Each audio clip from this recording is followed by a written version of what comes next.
So, good afternoon. You are beginning the round table. The 35 plus 1 years of the Theorie der Grundrechten.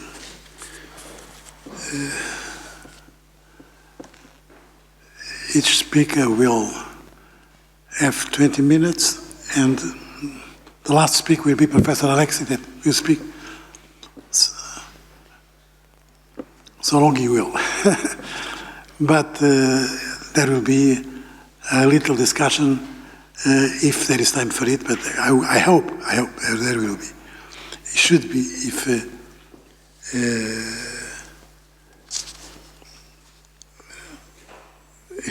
everything goes as planned.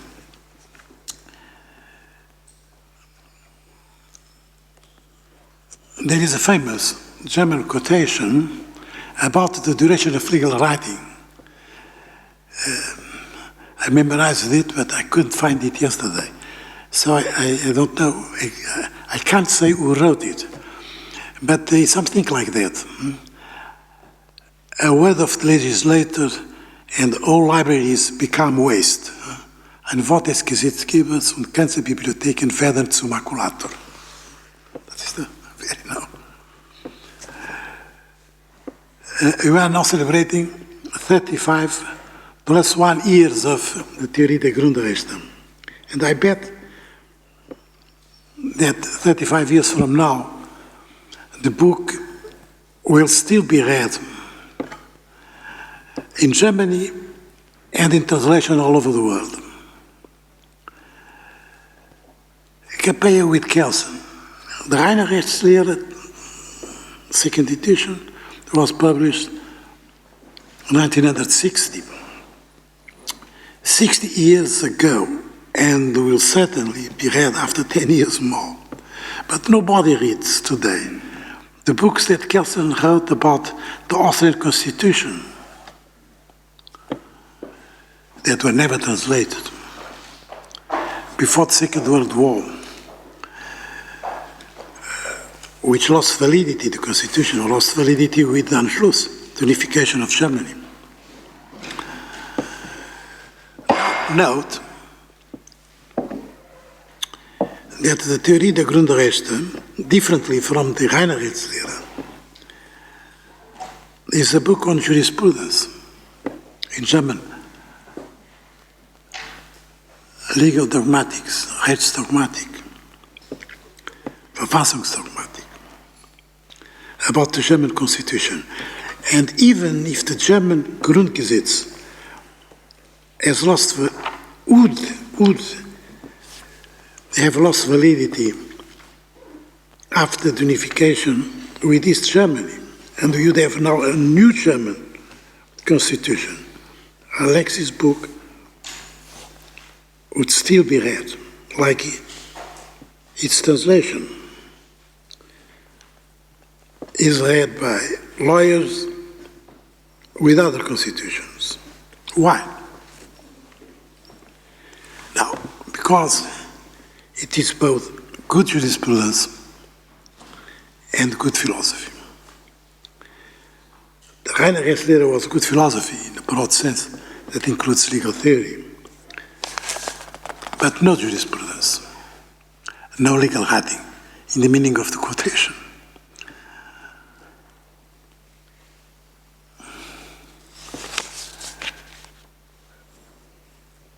Because it's good philosophy and good jurisprudence, the Theorie der Grundrechte shows that the method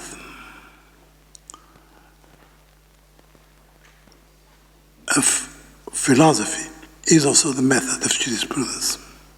That's what I think, but it's not to dispute today. It's very disputable.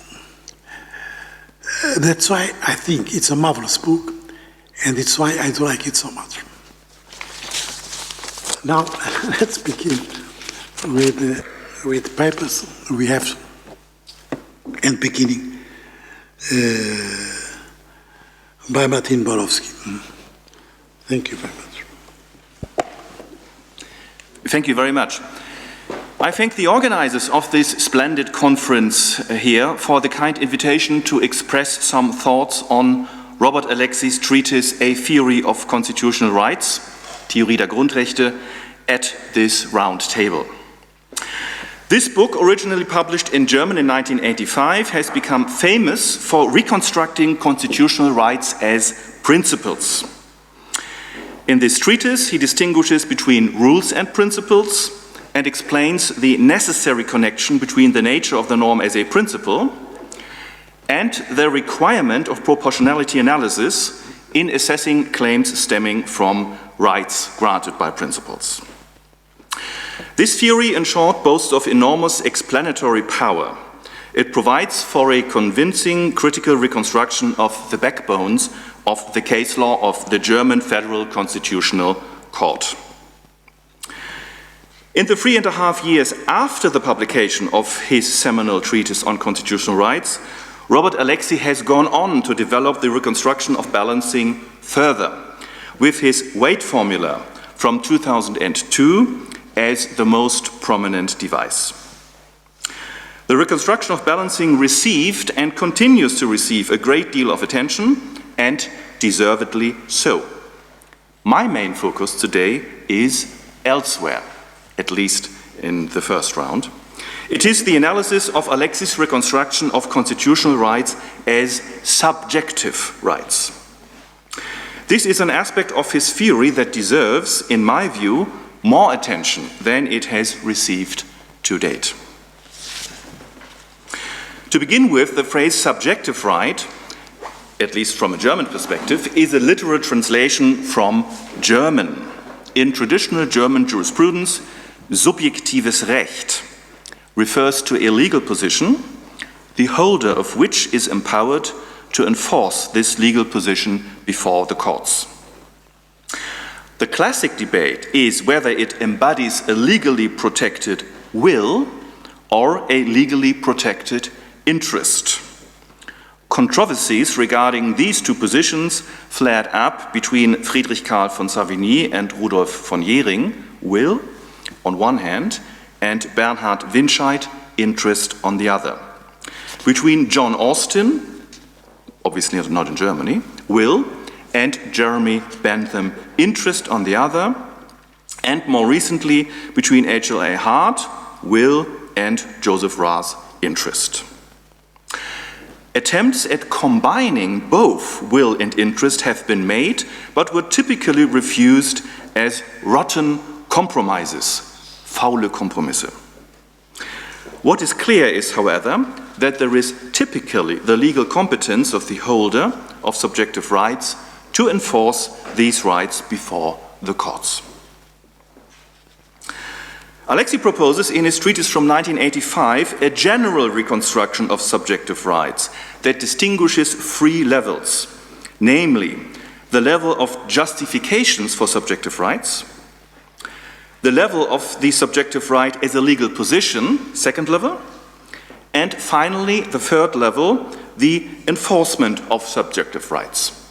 And much of my presentation, the remaining time, will revolve around these 3 levels. And they are also on the handout. People here in the room have a modest handout.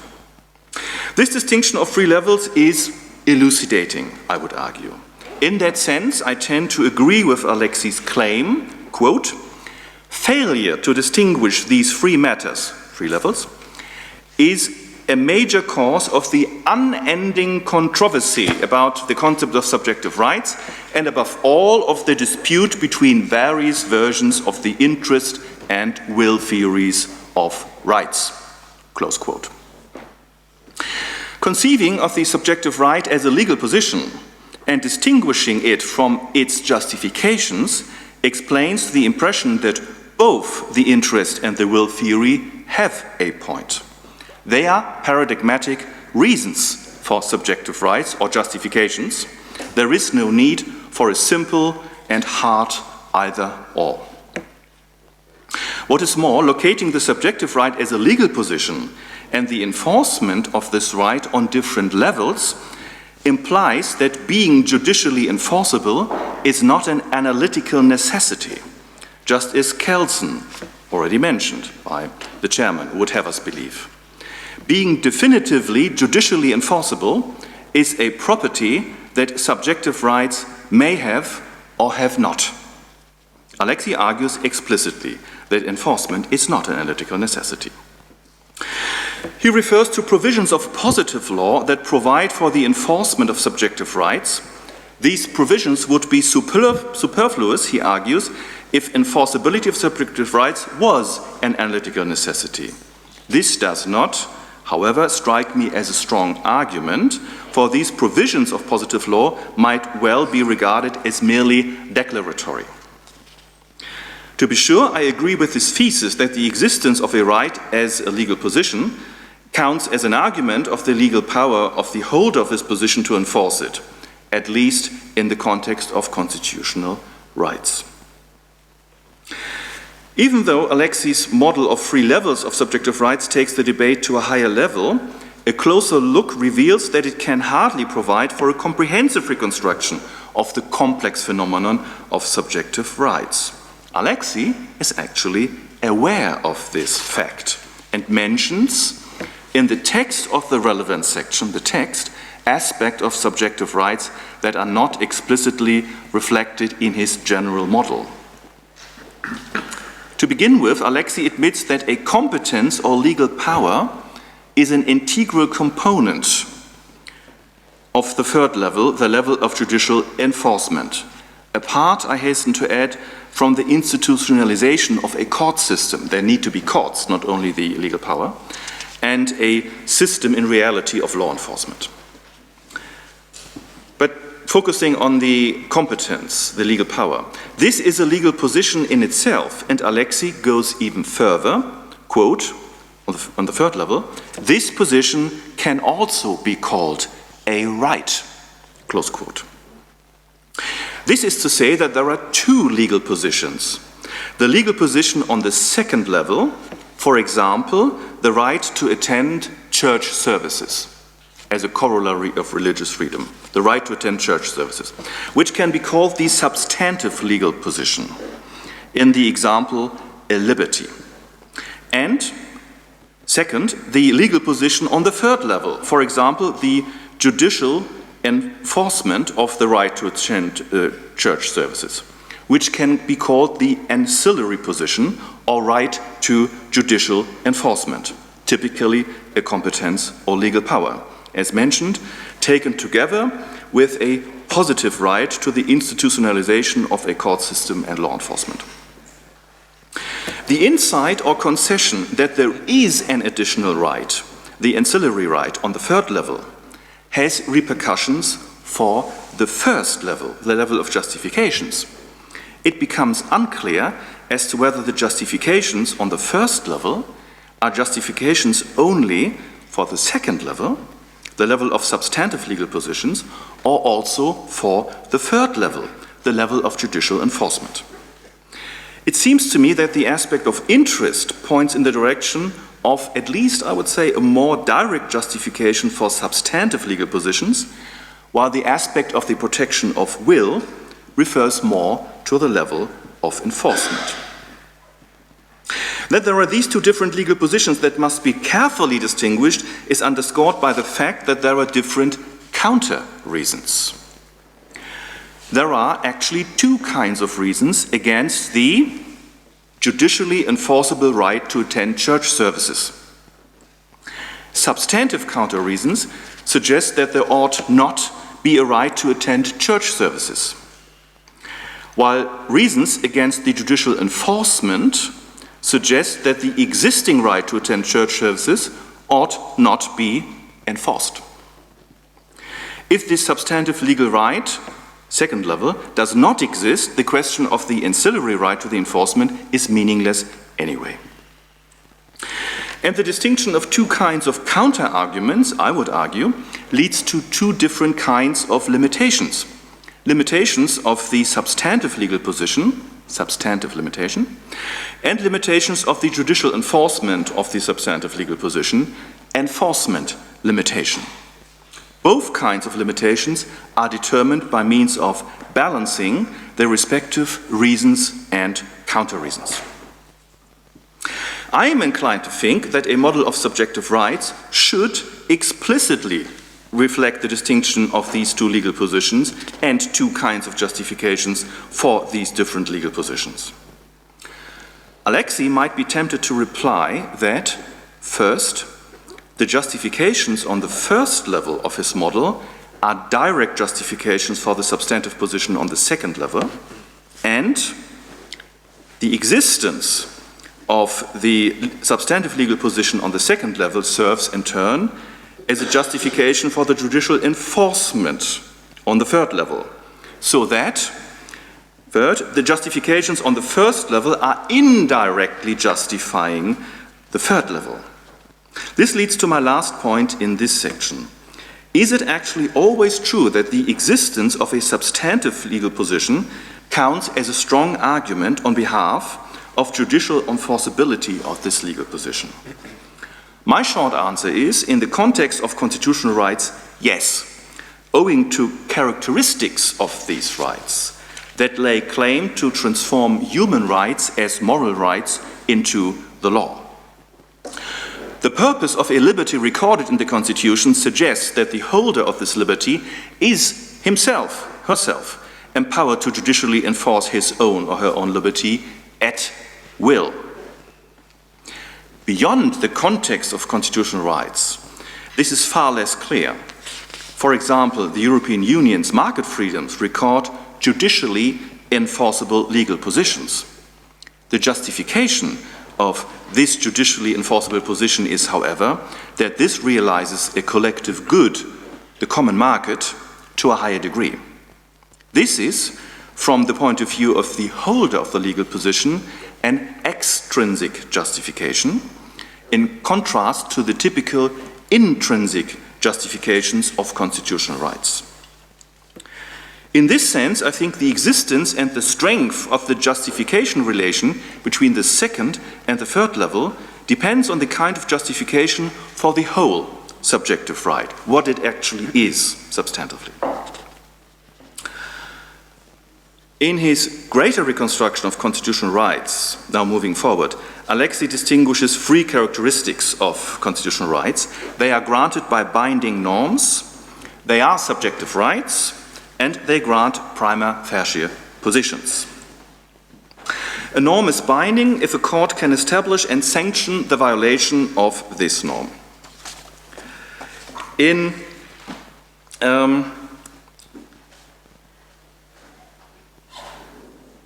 By contrast, a non-binding norm is a norm the violation of which can either not be established or not be sanctioned. For example, there was a debate on the Weimar Constitution from 1919 as to whether constitutional rights were mere Programmsätze, mere programmatic norms, non-binding norms. Being granted by binding norms is a condition of definitive judicial enforcement of certain rights, which is to say that the rights granted by non-binding norms cannot be subjective rights to the full extent. The second distinction is whether the legal position in question is a subjective right or merely granted by an objective norm. In addition to the characterization explained above, Alexei argues that subjective rights are relational rights and obligations, while objective norms merely represent non-relational obligations. What is more, he argues that the individualistic nature of constitutional rights, their subjective justification, implies that such rights are subjective rights, while a collective justification points in the direction of merely objective norms. This again may be true for constitutional rights because what they are, but not for all kinds of subjective rights, which might be illustrated again by the Union's market freedoms, subjective rights with a collective justification. The third distinction is whether a constitutional right is definitive or a prima facie right at the second level of subjective rights, the substantive legal position. Against the backdrop of these three distinctions, when constitutional lawyers say in common parlance that a person does not have a subjective right to X, they usually mean, in Alexei's more precise reconstruction, that X has a subjective right granted by a binding norm, That is, owing to a substantive limitation of the prima facie right, a mere prima facie right, or in other words, a definitive non-right. I should emphasize that if it is true, as explained, that judicial enforcement on the third level of subjective rights may well be a matter of balancing reasons and counter reasons too, the prima facie definitive distinction also plays a role at the level of subjective rights versus objective norms. In some sense, Alexei anticipated the insight undergirding my last remark when he coined the subjectivization thesis, Subjektivierungsthese, difficult to translate, subjectivization thesis. Quote, in general, Alexei's quote, it is true that the recognition of subjective rights implies a higher degree of realization than the enactment of mere objective requirements, close quote. In the German debate on constitutional rights as subjective rights, the objection was raised that a subjective right compared to a merely objective norm is not a higher realization of the constitutional right, it is an aliud, something different. Whether the subjectivization thesis is correct depends on what the goal to be optimized of the constitutional right actually is. If this refers only to the substantive legal position on the second level of subjective rights, in the example, the right to attend church services, this substantive legal position as such is not realized to a higher degree owing to the fact that at the third level of rights, a definitive legal power to judicial enforcement has been justified. If, however, the goal to be optimized is the comprehensive subjective right, namely the cluster of both the substantive legal position on the second level and the ancillary legal position granting the competence to enforcement at the third level, then the subjectivization thesis is vindicated, is true.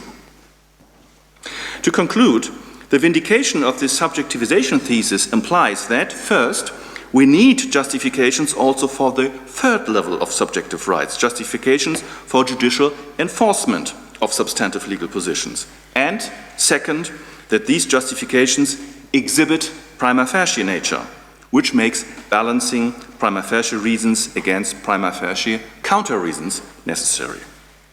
There can be a limitation of enforceability as opposed to a substantive limitation. In this sense, Alexei's three-level scheme of subjective rights in general, with the explicit distinction between justifications and the legal position, is a significant step forward.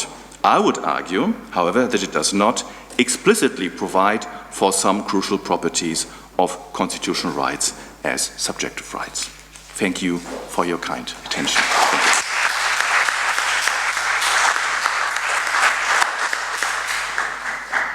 So, thank you very much. Thank you, David. Thank you to all the organizers for this wonderful conference and for inviting me among such a stellar group of scholars. And with Professor Alexei, it's a huge honor, and I am forever grateful. So, I'm going to be presenting a paper on the rules, principles, and distinctions, such as it is made in the beginning of the Theorie der Grundrechte. Here are the general or the main objectives of the paper. First, I want to show that,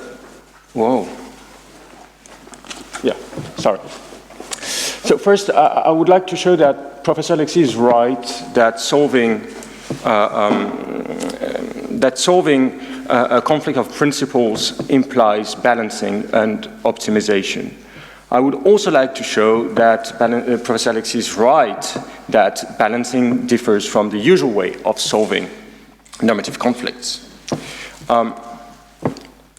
However, I will argue that, and this is going to be very tentative. It's a hypothesis. I'm not even sure I'm convinced by what I'm going to tell you, but I still will argue that what is optimized is not the norm itself, but the values at the background of the norm, because a conflict of principles is a case of a more general kind of conflict, which is a case of partial conflict, and partial conflicts concern rules as well as principles, and they cannot be solved via the use of the usual meta-rules. That optimization occurs in partial conflicts of rules as well as principles. That partial conflicts are more widespread among principles, because of their higher genericity. It's an argument that has already been made by someone like Joseph Raz in 1972, and like Raz, I'm going to take genericity to be a scalar property, but if you disagree with me, you can refer to Pedro Moniz Lopez's article in Ratio Juris in 2017, where it demonstrates quite the contrary with is usual flair and brilliance. Therefore, the difference between rules and principles, I will argue, is a weak one, but as I will show you, the weakness of the difference doesn't rest entirely on the scalar property of genericity. So my first part, so to say, is about rules and principles. So basically, the rough distinction between rules and principles is well known, so I'm not going to be staying very long on this slide, but basically rules are applied via subsumption, whereas principles are applied via balancing. Conflicts of rules are solved either by creating exceptions or by suppressing either rule's validity, whereas conflicts of principles are solved when one principle outweighs the other. The application of rules is binary, either a rule applies or it doesn't, whereas principles are optimization mandates with a scalar realization.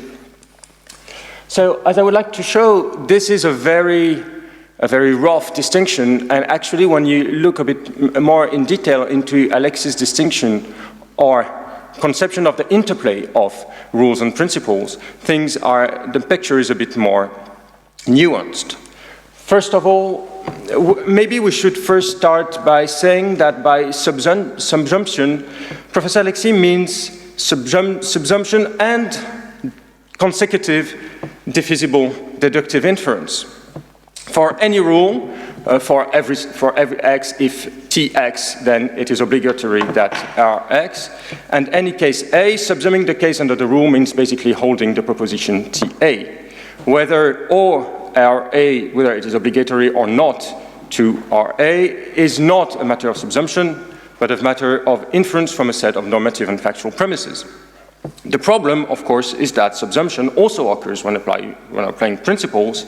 In order to weigh together competing principles, one needs to subsume the case under both principles in the first place, which I think is the main distinction, actually, between Professor Alexis' theory of principle and Atienza and Riesmanero's theories of principle, where weighing comes at the application or at the subsumption stage.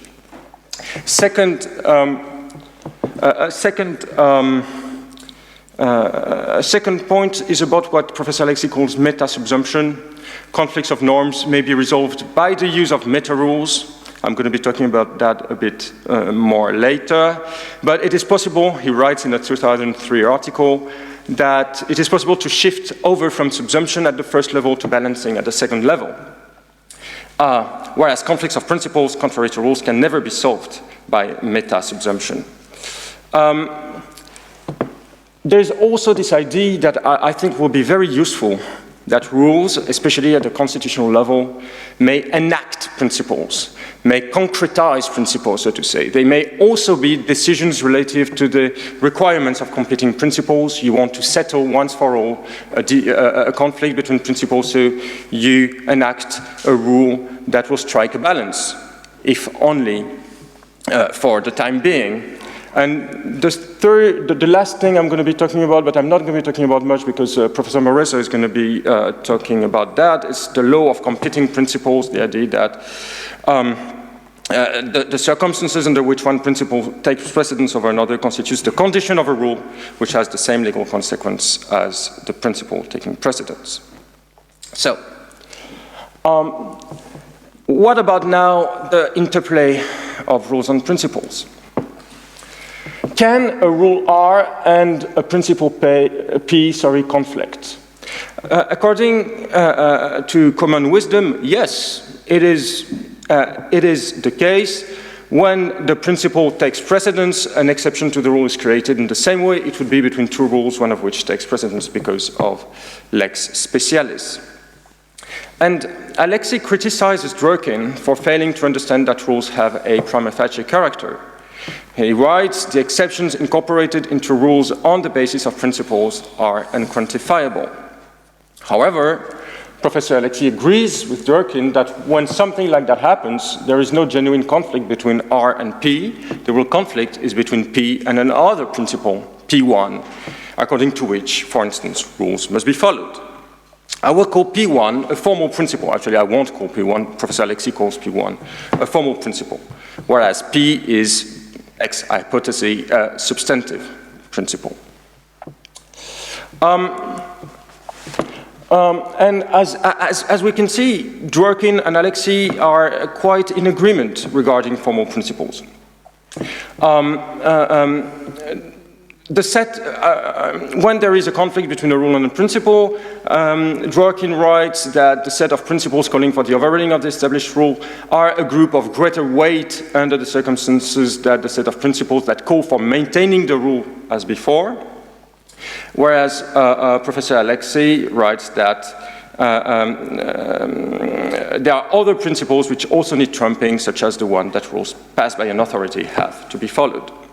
So there is a usual way to criticize this, is to say, no, this formal principle is not a principle, it's just what we call the rule of recognition. It's a road I'm not going to take right now. So, to sum up and to go somewhere else.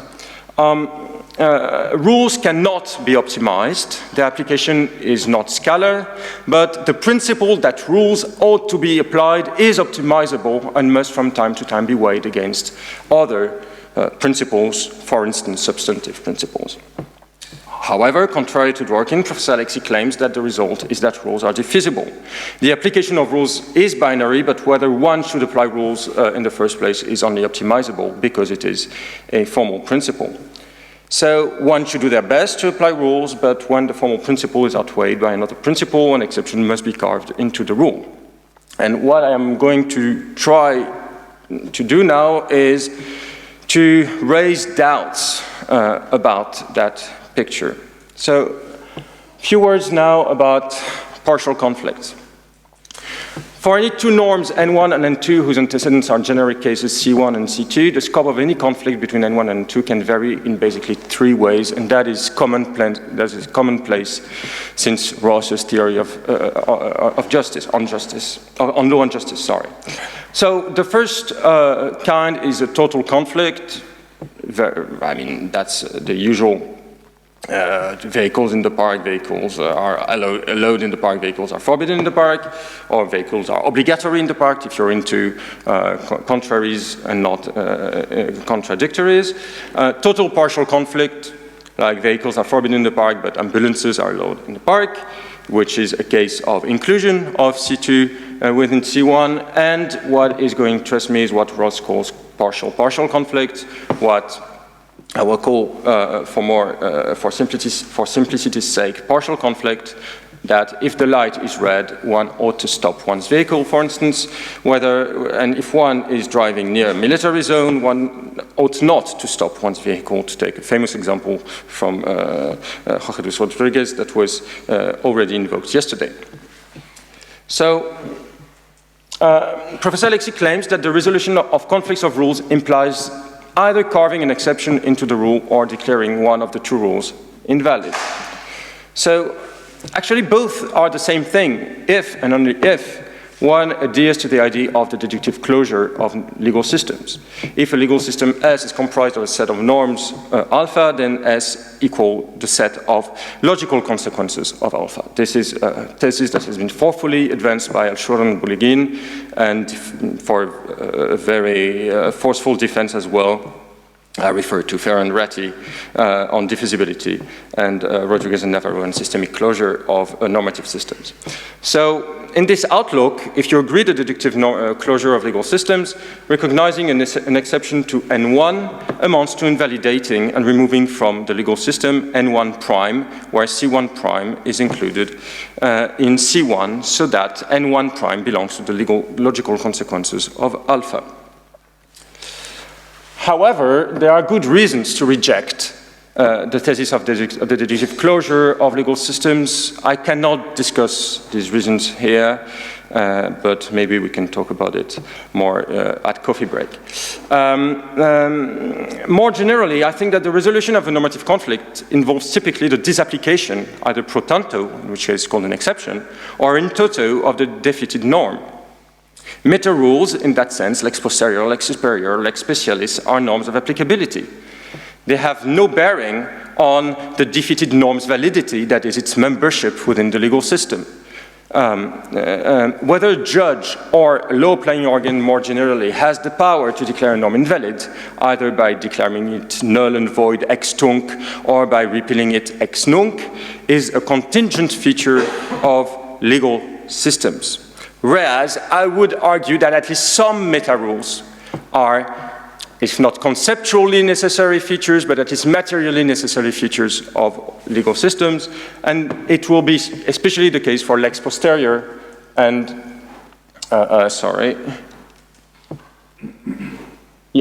for lex posterior and lex specialis. Typically, total conflicts will be solved by using lex posterior. Total partial conflicts will be typically solved via lex specialis, although lex specialis may on occasion clash with lex posterior. For instance, I mean, if the rule that is first enacted is the one about ambulances that are allowed to enter the park, and then a few moments afterwards the legislature legislates again in order to ban all vehicles from the park. I mean, I guess that then lex posterior would win over lex specialis, but that's a matter for debate. However, partial conflicts cannot be solved by lex specialis. They may, in some instances, be solved by lex posterior. However, especially in the case of constitutional norms, diachronicity, the fact that one norm was enacted before the other, may prove irrelevant, depending on the context. So, of course, some partial conflicts among rules are fake partial conflicts, because they can be solved by shared presuppositions, shared presumptions of specificity among the legal community. For instance, I take the example of the self-defense exception rule. Of course, the norms are individuated in two different norms, because the self-defense norm has an applicability that is much wider than, for instance, just murder or battery or assault. It covers a whole lot of felonies, crimes, and offenses. But you can individuate the norms anew by the way I do in the slide, but I won't be very long about it. You can individuate the norm in such a way that you get a total spatial conflict and then solve it via lex specialis. So whenever genuine partial conflicts occurs, that is, there is no presumption of specificity in favor of one of the two norms, that it is a genuine partial conflict, well, the judge has no choice but balancing the background values and interests. In the case of the traffic light in the middle of a military zone, the judge will balance, on the one hand, the interest of road safety and the interest of national defense. On the other hand, the way the judge strikes the balance will largely depend on the circumstances of the case, whether pedestrians waiting at the crossing were stopping at the red light entail endangering national security in this specific case, etc., etc. The red light example is about a conflict of rules. N1 and N2 are not principles, so they cannot be optimized. However, the resolution of this conflict will involve the optimization of background values and interests. So we need to now to inquire a bit more into the notion of what balancing values means. And I am going to submit the hypothesis that the same holds for conflicts of principles. Since principles are much more generic than rules, that they cover a set of cases or different sets of cases in a much more generic way than rules, partial conflicts are bound to occur more frequently. But there is no difference in kind between resolving a partial conflict of rules and a partial conflict of principles. And I can take two examples. First, two examples from 2018. First, in the case law of the US Supreme Court, the Masterpiece Cake Shop example where a baker refuses to bake and sell a cake for a gay wedding. If you cross the pond and go to the UK Supreme Court, the Lee versus Asher's Baking Company, a baker refused to bake a cake with a message promoting same-sex marriage. Okay. So you have here basically three principles. Discrimination is forbidden, people have the right to freedom of expression, which includes prohibition of compelled speech, and people have the right to religious freedom. So in Asher's, the UK Supreme Court found that the case was not subsumable under P1, but it was subsumable under the religious and expression freedom principles. So since the two principles pointed towards the same solution, there was no conflict in the first place. In Masterpiece, however, even if the Supreme Court didn't reach that question, dodged the question on the technicality, but Justice Kennedy agreed that the case presents a difficult questions as to the proper reconciliation of at least two principles, protection of gay people against discrimination on the one hand, and on the other hand, principles of freedom of speech and the free exercise of religion. Which means that the case is subsumable under both P2 and P3, but also under P1. So now, if the case is subsumable under two or more competing principles, a genuine partial conflict occurs. In Asher's, there was no conflict. So subsumption was there, joined with deductive inference, and that was it. In Masterpiece, if the court hadn't dodged the bullet, it would have been confronted to two or three principles that bear on the same case but cannot be applied together. So such a balance would have been stricken not between principles, but between the principles' underlying values, just as in the red light near a military zone. So I would have liked to, if I had a bit more time, but I haven't, to talk a bit more about Professor Alexis' theory of values, because Professor Alexis notices that there is an important resemblance between principles and values, and that both can be balanced. The only difference, he says, the difference between principles and values is reduced to just 1 point, which is the axiological, deontological difference. Rules are deontological, principles, are deontological entities, whereas rules are axiological entities. But couldn't it be that their resemblance lies elsewhere? Could not it be that because of this resemblance, yet to be specified, Professor Alexis attributes to principles what is in fact attributable to values? The idea here is that this notion of enactment I mentioned earlier applies here. Values are axiological entities which are not operative in the law because the law rests on deontological entities. Therefore, values are to be enacted into principles in order to become norms. And therefore, when principles compete, they create a partial conflict which cannot be resolved on the basis on principles themselves. They must be resolved via balancing of the competing values. The real balancing is between the underlying values and not between principles. But because values and principles have the same level of genericity, it is easy to mistake one for the other. And in that sense, there is no need for a formal principle that rules must be followed. Rules and principles can clash together the same way principles can clash and rules can clash together. And in that sense, conflicts of rules and principles will occur, like in Elmer Palmer's case, you know, the guy who killed his grandfather and they claimed their inheritance, and they will typically be partial conflicts. When there is no presumption of specificity applicable, the judge, in order to fill the gap, will balance the competing values. I was too long, but I nevertheless thank you very much.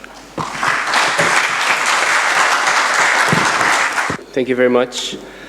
I'll just make a quick introduction in my native language to preserve IMPERIA's customary rules.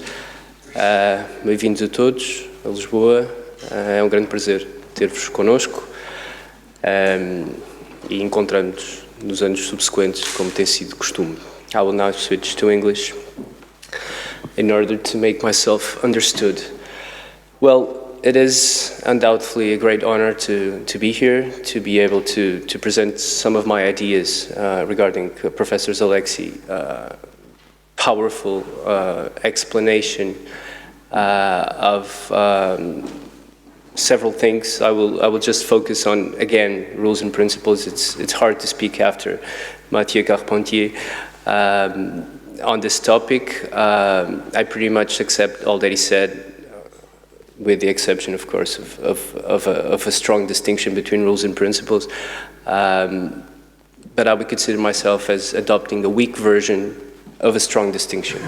So that would be my idea, because I think we understand the same thing about the scalar aspect of principles, and that is actually one objection that I would dare to pose to Professor Alexi. So what will I be telling you today? Not all this, because it's a huge PowerPoint and I want to be brief. I will start with my conclusion. I have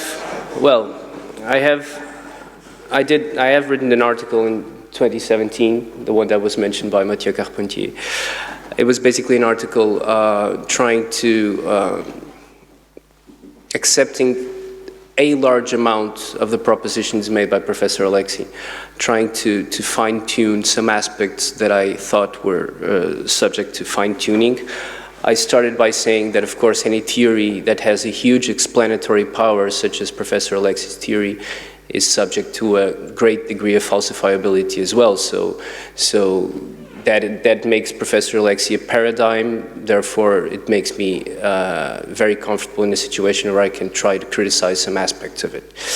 And one aspect that I try to criticize is not only that Professor Alexi's theory of rules and principles does not pay enough attention to the antecedents of norms.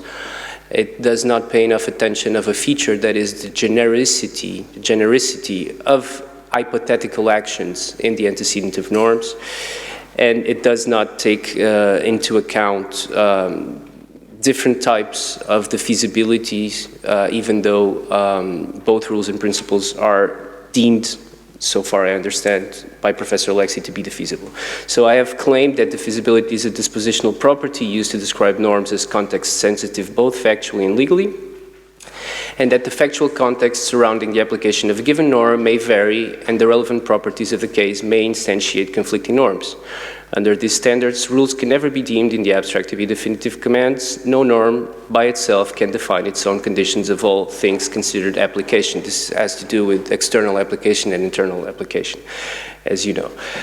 Therefore, the definitive character of any norm is subject to the strengthening of the antecedent, which at best can only be achieved through the epistemic proposition that no relevant, conflicting, and prevailing norms are instantiated by the properties of the case. There's a typo here. Now, this is basically my general conclusion about the feasibility of norms. And now, what I want to convey to you and subject myself to the criticism is that principles and rules are defeasible, but they have different kinds of defeasibilities. I will correct. They have different sources of defeasibilities. Based on the theory of genericity that was firstly expounded by Joseph Raz, even though he never mentioned genericity. So I actually came across genericity by reading the works of Claudio Luzzati, Genericità in el diritto, Principi e Principi. Raz spoke about the unspecifiability of actions. And I need to make this because it happens all the time. People always ask me, do you say generic actions, you mean generic actions in the sense of beleaguing? No, I do not mean generic actions in the sense of beleaguing. I do not mean generic actions as action types in contrast to particular actions. I mean generic actions as in generic action types as opposed to specified or specific action types. That is paramount to have no confusion here. So my first conclusion is that principles have what I called, and this is not definitive, I'm still working on it, acknowledge the feasibility. That is because legal principles are, pursuant to their enunciation, endowed with this, the source of which is first and foremost linguistic, albeit also normative and factual, of course. I'm not saying that the single source of the feasibility is linguistic. But why? It links to the fact that since principles govern generic action types, such as freely expressing oneself or promoting dignity, those kinds of actions that include disjunctions, actually logically inclusive disjunctions of specific actions. Since that is the case, principles govern generic actions. But if they do include a set of inclusive disjunct specific actions in the antecedent, then principles are but the object of generic propositions. And now I'm working on the basis of the distinction between norms and normative propositions. And if that is the case, if this works, if this holds, if principles indeed govern generic actions, then principles are generic norms, then principles tolerate episodic propositions over rules governing cases in different fashion than that of principles, which is what Professor Alexi has been saying for a long time. But this also means that principles cannot conflict, because generic propositions cannot conflict, because genericity is not a universal quantifier. And this is the main purpose of my talk, is that Riccardo Guastini, among others, has claimed that you need to have a concretizing rule of a principle in order to substantiate a normative conflict. He has never actually, to my knowledge, developed what that concretizing rule is, or what the intellectual maneuver is to jump from a principle to a concretizing rule. I don't think it has to do, concretizing is probably not the best word, because it has to do with the difference between concrete and abstract, which I think are not the case here. So, since generic actions cannot conflict, and I'll go back to the start to show this, then principles qua generic norms cannot directly conflict between and among each other, absent a previous extraction of concretizing rules of said principles. And this is a far more complicated intellectual operation than what it's usually said. We cannot just say that we need to have a concretizing rule, and then we come up with a conflict, and then we solve the conflict.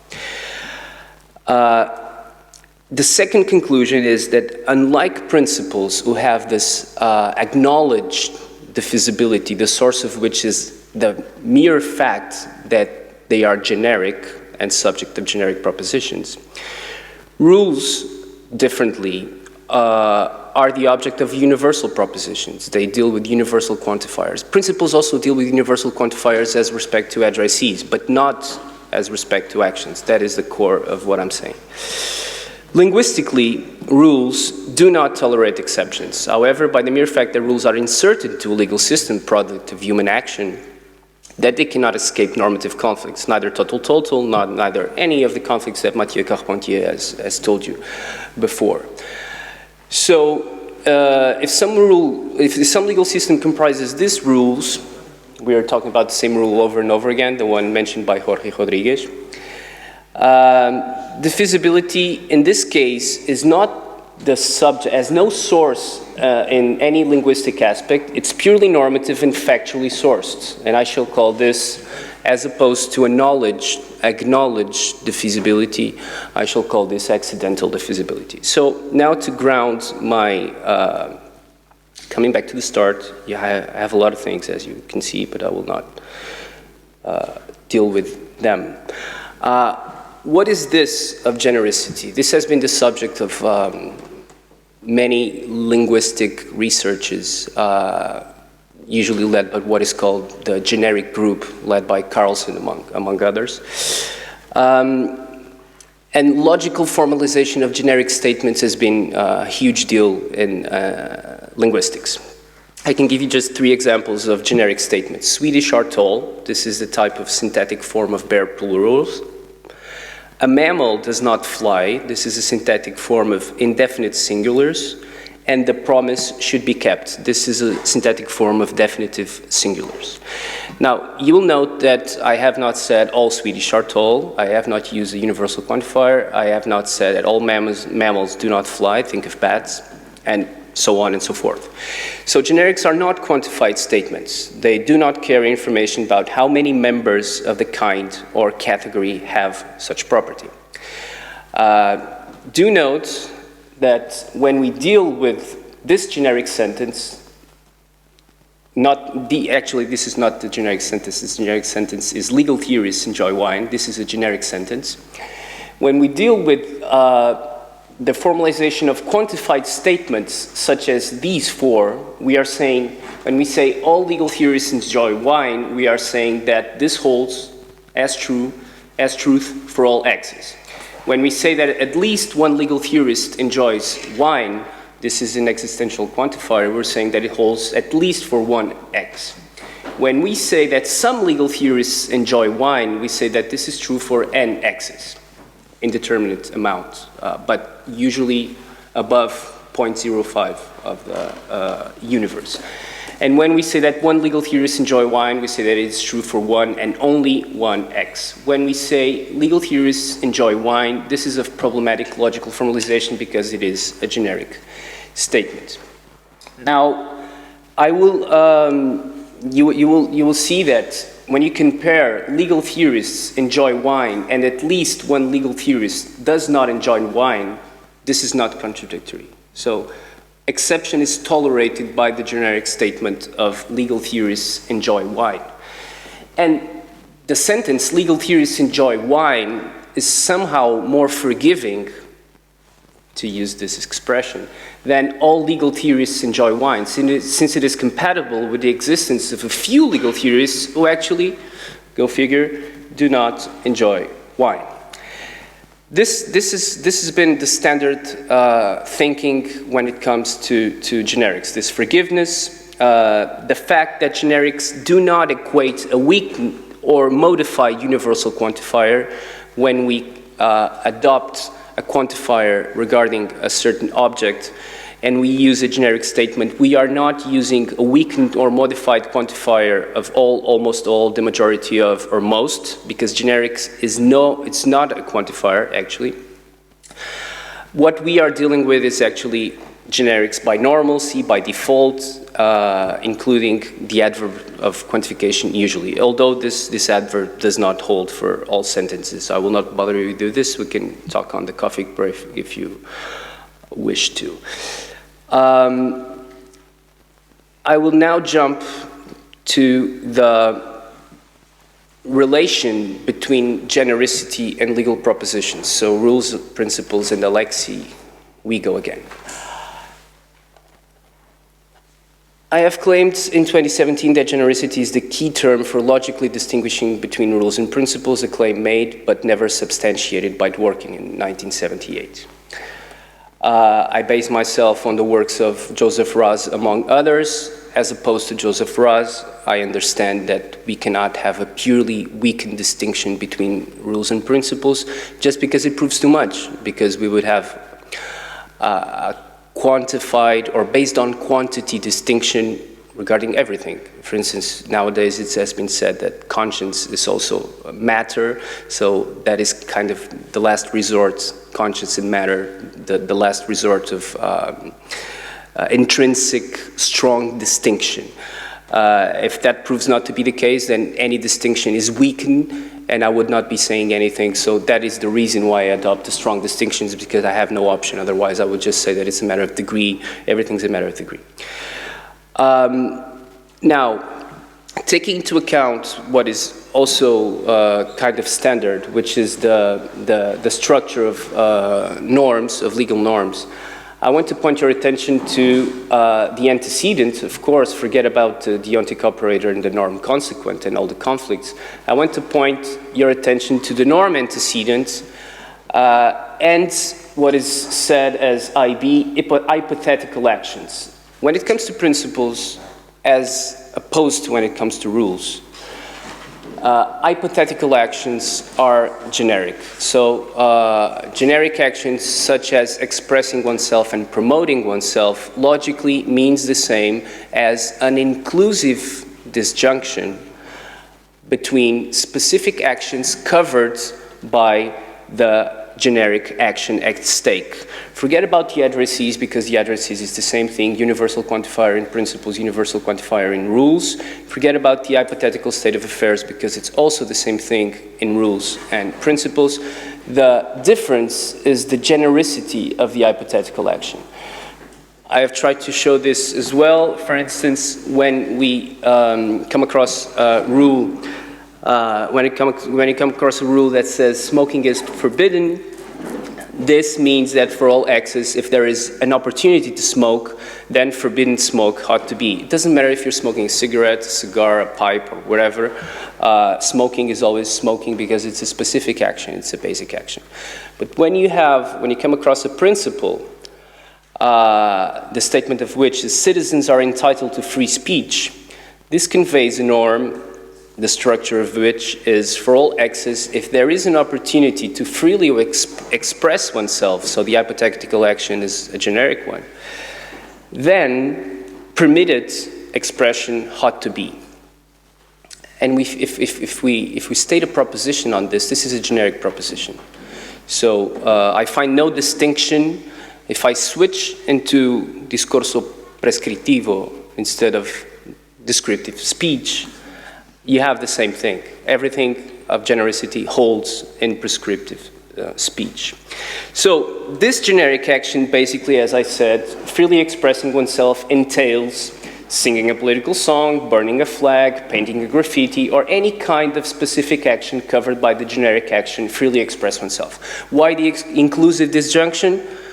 Simply because if it were, this is not the explanation, but a very brief one. If it were an exclusive disjunction, you would have as many rules as those covered in the principle. That would be a matter of individuation, and the principle would not be a single norm as it is correctly and soundly taken to be. So I have concluded what I have said to you here, and what happens is, if you think about, I think this may be an option to better explain, and I want to place this question to Professor Alexi, an option to better explain the optimization command. What you have in principles are government or regulation of generic actions. Such generic actions include the disjunction of specific actions. Now what happens is that some specific actions do actually conflict with other, at least, well, not the actions that conflict, but are covered by norms that conflict with other norms of the legal system. And I have concluded that the answer to this scalar aspect or applicability to varying degrees lies in specific actions in states of affairs, providing opportunities for such specific actions, see von Wright, governed by rules, logically excluding actions regulated by conflicting rules. This is Alexi's point in claiming that rules can only be either complied with or not. Though, as stated, it may entail, I claim that it entails, an enthymeme, because there's a premise that wasn't made explicit. One can never satisfy a content of a rule while simultaneously satisfying the content of a conflicting rule, because actions, specific actions, are mutually excluded as they are logically dependent. Balancing requires satisfying the content of one rule at the expense of the other, as von Wright has claimed. Same does not usually happen with conflicting principles. I will finish in a moment. Most frequently, some specific actions covered by generic actions under Principle 1 are logically compatible with some specific actions covered by generic action under Principle 2. One can freely express oneself in ways that do not offend others, thus satisfying a permission together with a prohibition. I'm not saying that one should respect others necessarily when one is freely expressing oneself. I'm just saying that the universe, the application to varying degrees, is explained by the set of specific actions in the logically inclusive disjunction of specific actions covered by the principle that varies in accordance to the conflict with other norms of the principles. I will now finish. You can see that I had other examples, but I will now finish again with this conclusion. Genericity is not a universal quantifier. So actions governed by generic norms do not entail all. Universal quantifiers are a necessary condition to ascertain normative conflicts.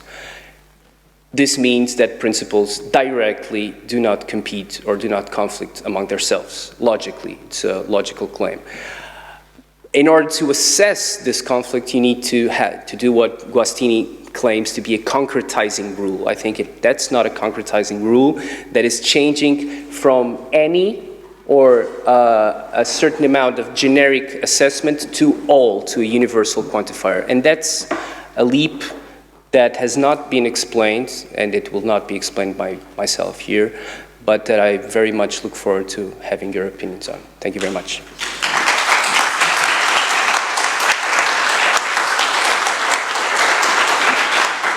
Thank you very much for this invitation to integrate this roundtable. This is an academic luxury because it's a roundtable on Alexi with Alexi. And this is always an honor, a pleasure, and even a challenge. Well, my presentation has this title, and in fact, this is the question. Is there room for subsumption in Alexi's account of balancing? This is my question, because I think that there is certain tension between so-called, for Alexi, the law of balancing, and so-called the law of competing principles.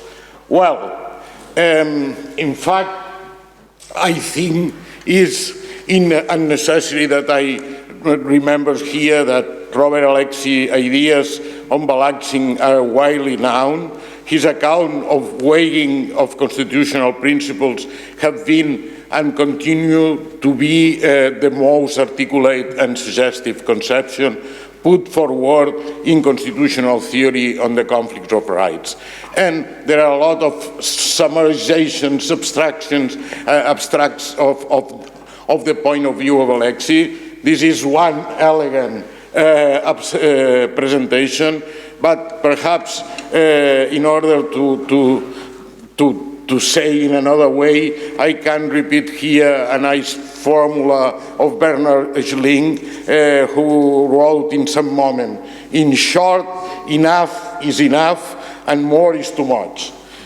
More than enough is out of proportion, more than necessary is out of proportion, more than appropriate is out of proportion, so don't do more. That's one idea in order to resume this point. Well, but my presentation is about this perhaps tension between the law of balancing and the law of competing principles in Alexi's account. In fact, Alexi presents the idea of the law of competing principles clearly in his book Theorie der Grundrechte, but is not present, this idea is not present in the postscript, is not present in the important papers in Ratio Juris, in Constitutional, International Journal of Constitutional Law of the first decade and 2000, but recently in two answers of Robert to Barak and to Ferraioli appears again this idea with force, and I think that perhaps deserve thinking about make compatible. These laws make really compatible these two intuitions. Well, that's here, no? The idea, central idea of derivative constitutional rights norms is closely connected with the first basic law of principles theory, the law of competing principles. And this is important to understand very well this idea. For this law, two concepts set Alexis, Robert, are constitutive. The first is the relation of precedence. This relation is symbolized by P. The second is the condition of precedence is symbolized by C. The result of each application of the weight formula can be expressed on this basis. The standard form is, you know, PI, P, the precedent, PI precedes PJ in circumstances C. This formula expresses a conditional relation of precedence, is to be read as follows: principle PI precedes principle PJ under the condition C. The decisive point is that this conditional relation of precedence implies a rule. That's very important. Precisely, this is expressed by the law of competing principles, which runs as follows. If principle PI takes precedence over principle PJ in circumstances C, the formula, and if PA gives rise to legal consequence Q in the circumstances C, then a valid rule applies which has C as its prothesis, antecedent, and Q as the consequent, apothesis. C then Q. And in accordance with these ideas, he concludes, this is a highly specific rule that is justified by the Constitutional Court on the basis of the competing constitutional rights PI and PJ in accordance with the two laws of principles theory, the law of balancing as explicated by the weight formula, and the law of competing principles. A rule justified in this way is, if the justification is correct, a valid derivative constitutional rights norm. This is the point. Nevertheless, how should be understood the circumstances C? The apotheosis of the rule arising from the previous balancing. I would like to highlight the fact that when we refer to the concrete weight, this action amounts to one principle taking precedence over another in a particular case. Alexi stresses that interferences are always concrete interferences. In this way, then, circumstances C are the set of all the properties instantiated by the concrete case, and the derivative rule only is able to solve this particular case, as it were. I mean, is it not possible to grasp a subset of relevant properties in condition to make the derivative rule a general rule? For this reason, balancing is a different device of subsumming.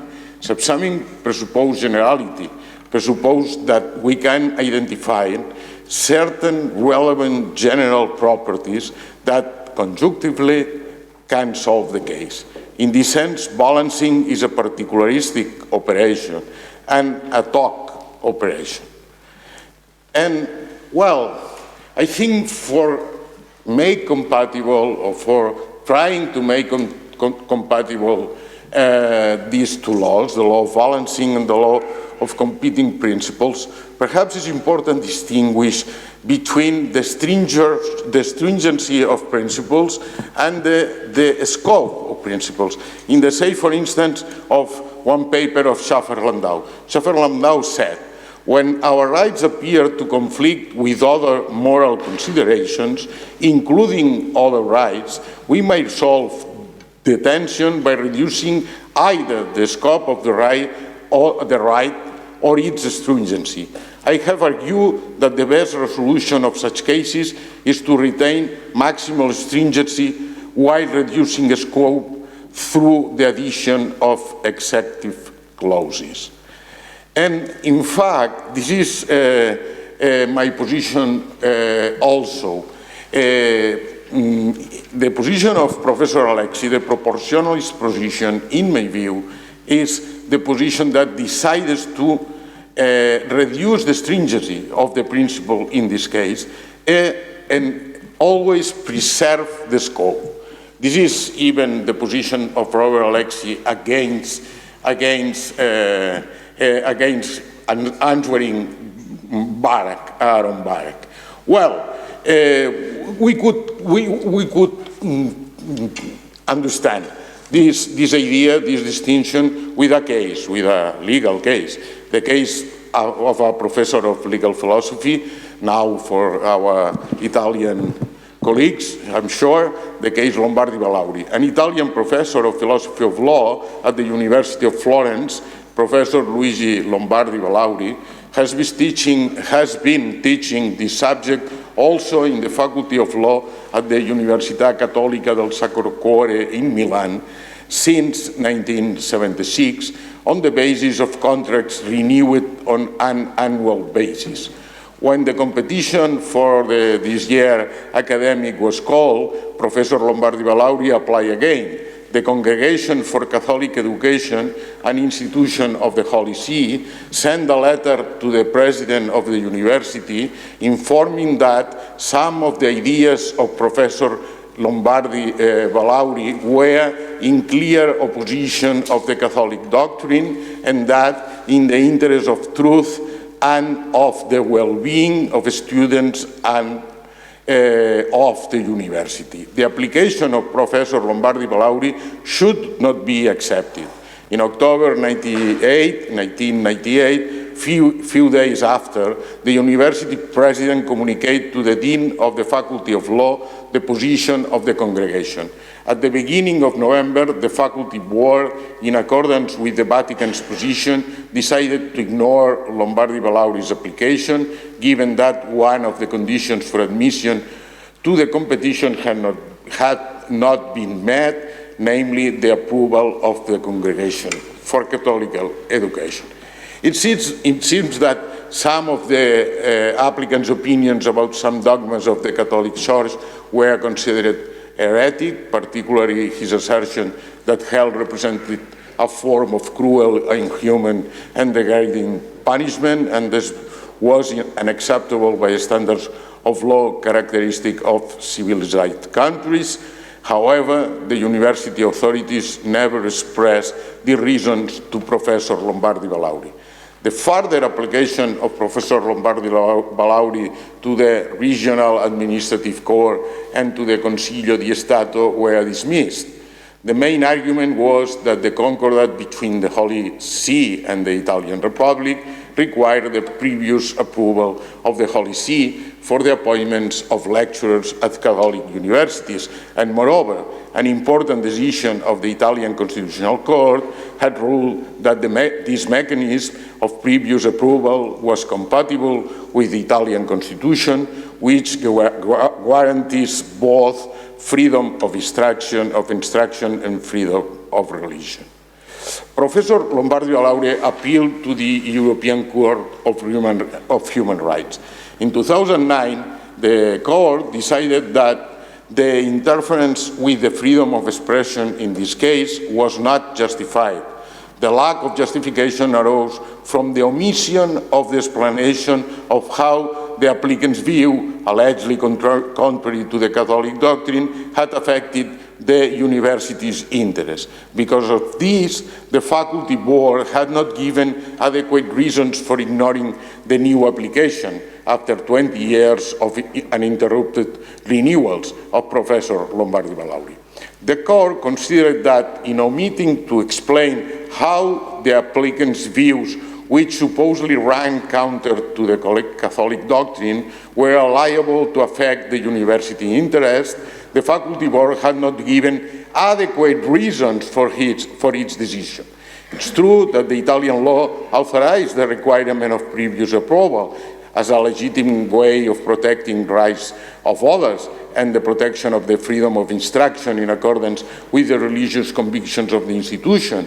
Nevertheless, the lack of adequate reasons behind the exclusion of Professor Lombardi-Valauri represented an unjustified interference with his freedom of expression, and it had not been necessary in a democratic society. This is the main argument in the decision of the Human Rights Court. How works here one different application of conflict of principles, not in this case balancing, but a specificity, a specification, how this is possible, how it's possible to reduce the scope and of the principles and maintain the stringency of the principles. Well, one way I try another times is this 5-period sequence, 5 stages sequence. The first stage serves to delimit the normative problem by selecting the human actions that constitute the universe of discourse. Ascertaining the universe of the normative problem turns it into a more tractable one by allowing us to focus on a small subset of human actions. Yeah. In this case, the university professors expressing religious opinions. The second stage is the identification of the standard principles pro tanto applicable to this universe of discourse. In this case, freedom of expression is obvious, and obvious also the legitimate interest of the faith-based academic institutions to preserve the religious conviction. The third stage consists in taking into account certain paradigmatic cases in order to anchoring our reconstruction, in order to identify exactly how it's possible to reduce the scope of the principles. In the fourth stage, the relevant properties of the university of discourse are determined. The relevant properties will lead to the normative solutions. In our case, the following properties are clearly relevant. The tenure position in a faith-based academic institution and the present or lack of reasons given by the institution in case of dismissal. The fifth and last stage consists in the formulation of the universal standards of this context. For this context. In this case, probably the reconstruction in the background of the core is 2 roles. In a non-confessional university, professors have the right to express their conviction, religious conviction, and also it seems to me indisputable the following. In a confessional university, the institution has a legitimate interest to protect the religious belief, and therefore is authorized to dismiss professors who express opinions contrary to the dogma, giving the adequate reasons. This is the point, in my view. In this context, a context in which only these properties are relevant, the rules R1 and R2 are universally and univocally applicable. R1 and R2 put forward 2 relevant features, being a confessional university and giving reasons for a dismissal. In the universe of discourse of university professors expressing religious convictions, we have 4 generic cases as a result of the combination of the presence and absence of the relevant features. The second feature is irrelevant in the case of non-confessional universities. They can never dismiss a professor for expressing her religious convictions. In both cases, non-confessional universities and non-confessional universities expressing her religious convictions. In both cases, non-confessional universities giving reasons for dismissal. The normative solution is the prohibition of dismissal. However, in the case of confessional universities, the second feature is irrelevant. Giving reasons makes the dismissal authorized, and the lack of giving reasons makes unauthorized. Well, this is the reconstruction. This is very, very easy. Therefore, giving reasons is a variable feature in this case, because combined with confessional institutions produce a solution, a normative solution, and non-confessional institutions another normative solution. And for concluding, what's the conclusion of this example showing or trying to show an alternative way to balancing in order to identify relevant properties in a universe of cases? My view can be summarized as follows. For a specificationist account, the crucial element is the election law of competing principles, which allows us to get derivative rules that reduce the scope of the principles. The law of balancing serves only to show the way to reformulate the principles in order to make them compatible in the adequate universe of cases. I think that in this way it's possible to overcome the tension between both laws, the tension between balancing and subsumming, and in this sense, there is a room for subsumption in the operation of balancing. Thanks a lot.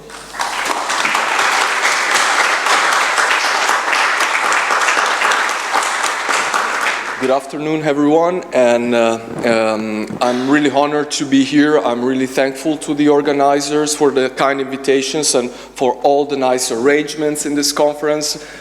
Many thanks. And for me, it's really a huge honor to be here today, as you can imagine, next to Professor Robert Alexi, also sitting next to Professor Martin Borowski, who was my actually host in Heidelberg for the Alexander von Humboldt project. And first time I met Professor Alexi, it was like 2012. I was a young PhD student. I was in Kiel at that time. And so, as you can imagine, my hands are super cold now and I'm almost shaking. I'm not sweating yet, but well, that might come at a later stage. So I'll try to stick to the 20 minutes and I will focus on the proportionality model of Professor Alexi, and I will take a kind of law and economics approach, and I will point out how this is connected, how the proportionality model is connected to scenario design and probabilistic reasoning.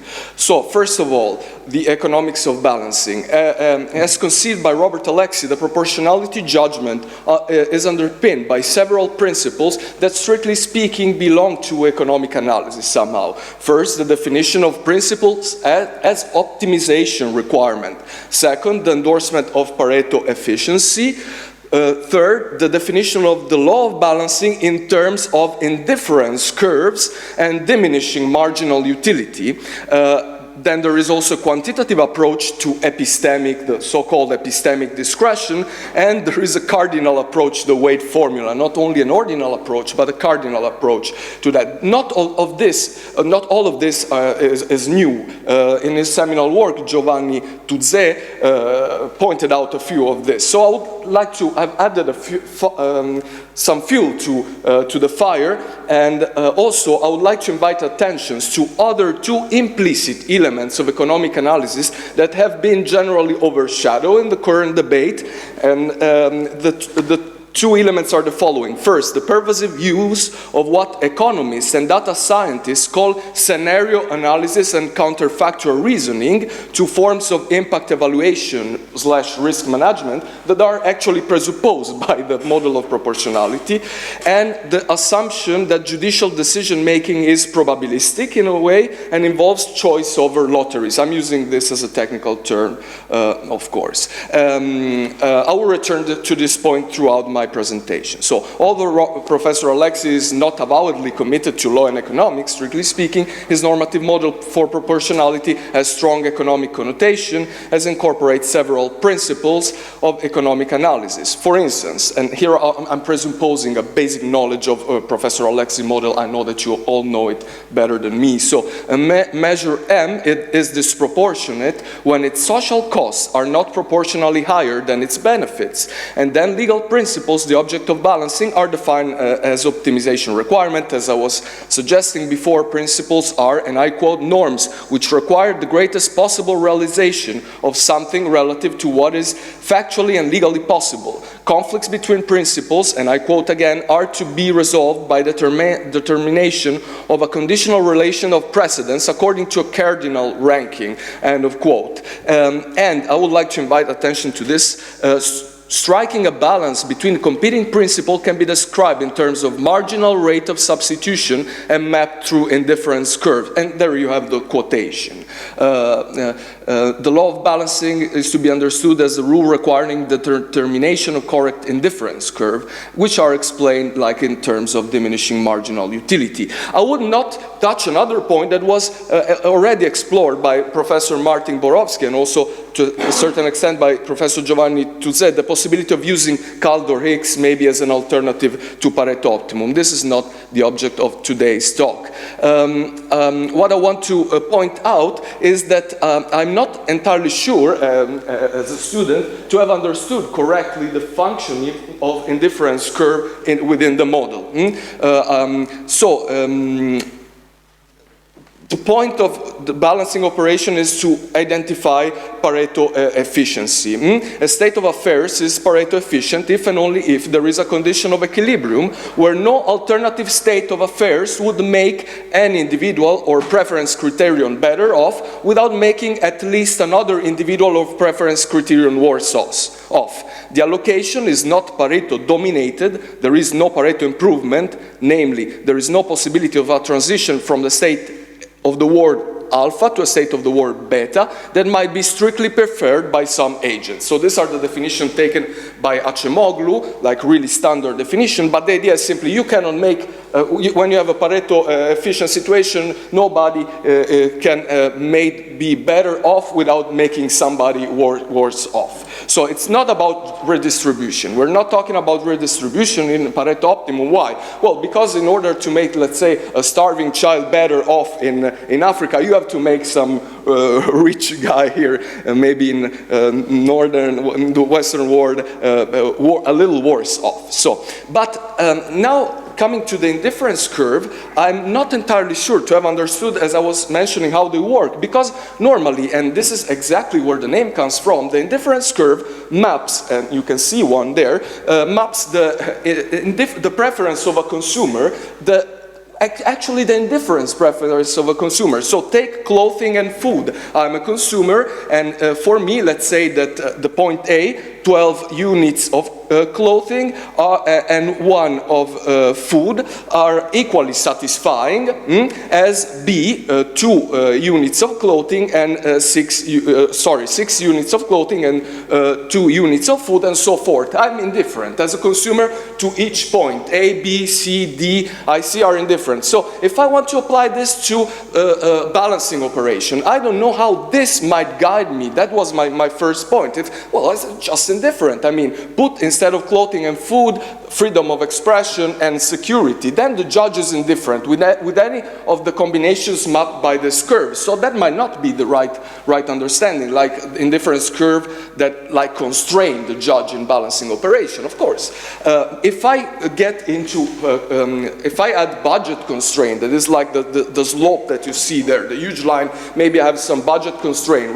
Professor Robert Alexi has introduced several times the notion of factual possibility. So maybe it might not be factually possible to have something because there are maybe budget constraints imposed by the government. Good. Then, in that case, indifference curve might be useful because like the best response would be to pick up the point in the indifference curve that is tangent with respect to the budget constraints. So this is kind of useful for the proportionality judgment.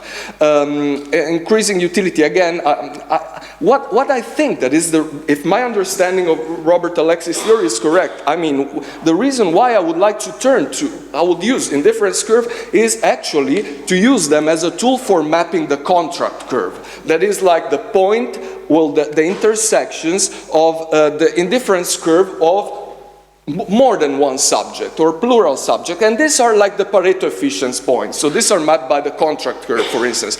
So take Karen's clothing and food, and take James' clothing and food, you put the indifference curve together, and then you map point E, F, G, and so forth, and then you connect them by this contract curve. And maybe that is really what would like a judge do that would be maybe the correct use of the indifference curve in the model. I'm not sure, but just a contract curve is the locus of all Pareto efficient allocations of two goods, bundles, and so forth. So we obtain the contract curve by connecting the points of tangency between the consumer's indifference curve.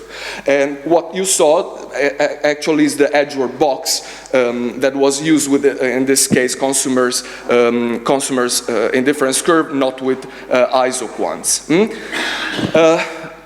As I was mentioning above, there are other elements of economic analysis, and there is a large use of counterfactuals presupposed by the model and scenario analysis, and that is not entirely evident at first sight.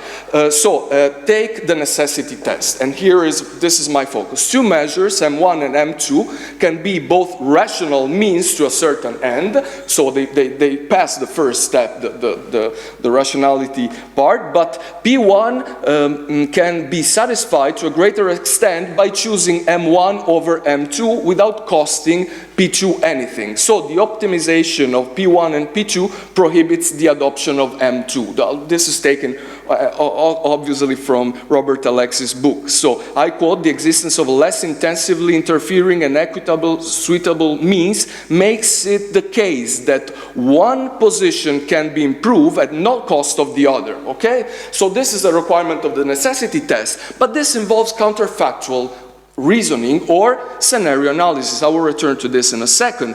Think about the tobacco case, the famous one.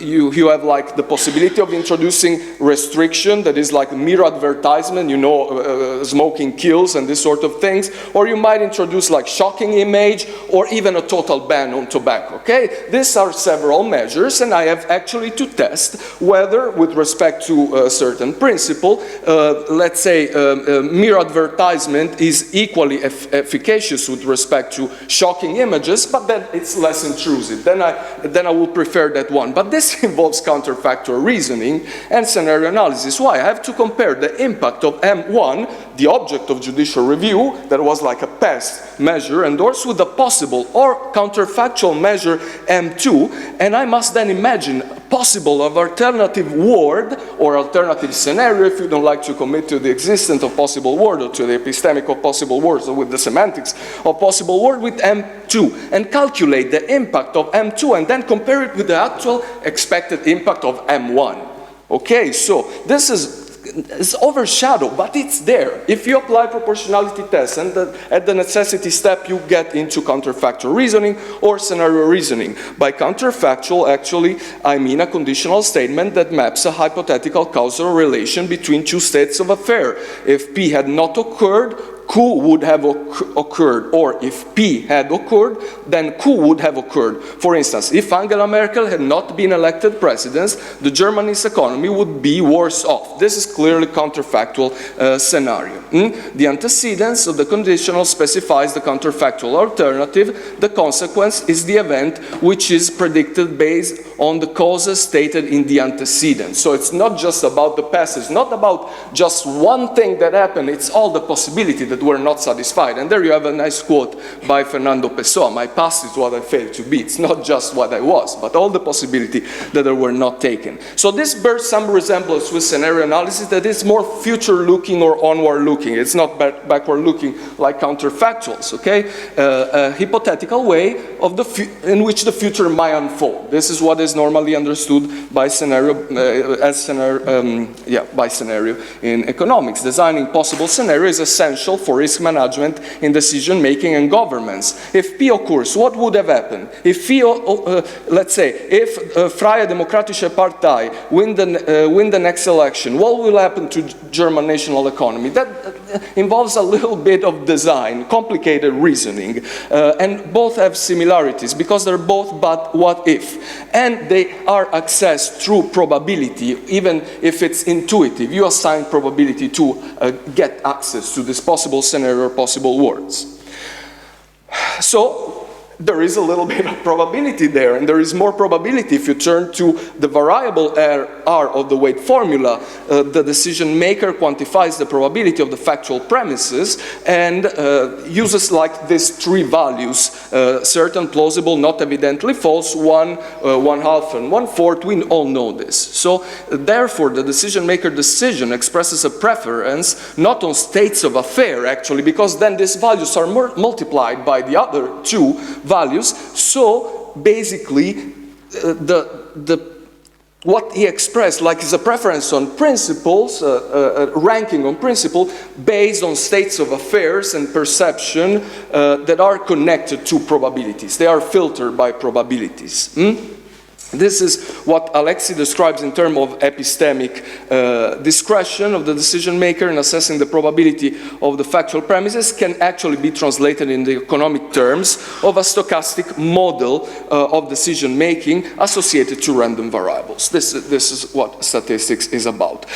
Is this a fair discussion of what happens in the court and the, let's say, Bundesverfassungsgericht? Yes, I think yes. Think about the famous Klimaschutz decision that is an explicit balancing test, and what the court does is exactly come to this kind of scenario, future-oriented model of reasoning. So the so-called Grundrecht auf Generation and Gerechtigkeit, the idea that like we have to preserve the rights of future generation is based on a projection of two possible alternatives. One where we stick to the regulation introduced by the German government, and the other one is where we compare this to other alternatives, other cuts with respect to CO2 emission. And what they do, actually, the judges come quite close in their reasoning. If you read the decision, it's over there with a sort of linear projection where they draw what they, in this literature is called a cone of plausibility. You have like a measure 1 and you calculate two possible outcomes in the future. And that's what they do. So, we know, and I'm going toward the end of my presentation, of today's presentation, we know that it's really hard to make this counterfactual reasoning, and it's really hard to conceive future scenarios. But this is necessary in order to make the model work.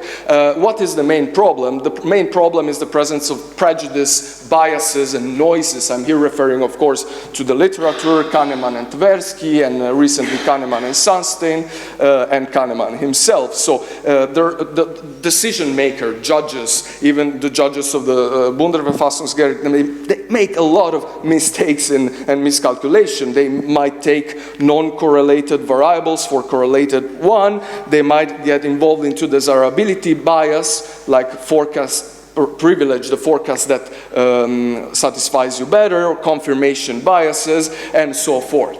They might be enthusiastic, or there might be some noise, you know, like there are several judges, and you might have like an unwanted variability, especially in scaling, no? Think about like scaling Angela Merkel's from 1 to 10 on intelligence, kindness, empathy, diligence. That this is actually an example taken from Carl Sunstein. Then you might have like unwanted variability there, and we have like a really complex world. So one easy way out would be like, oh no, this is nonsense. Like stop reasoning with counterfactual, stop reasoning with scenario analysis. That is clearly nonsense. But on the other hand, we might wish to take this thing seriously. After all, this is what we do in our life. I mean, when you plan to come here today, what you thought, you build up possible scenarios. Well, basically, you might have gone on holidays elsewhere, or stay in a dome, whatever, enjoy your kids or family. And also with counterfactuals. Every time you have regret,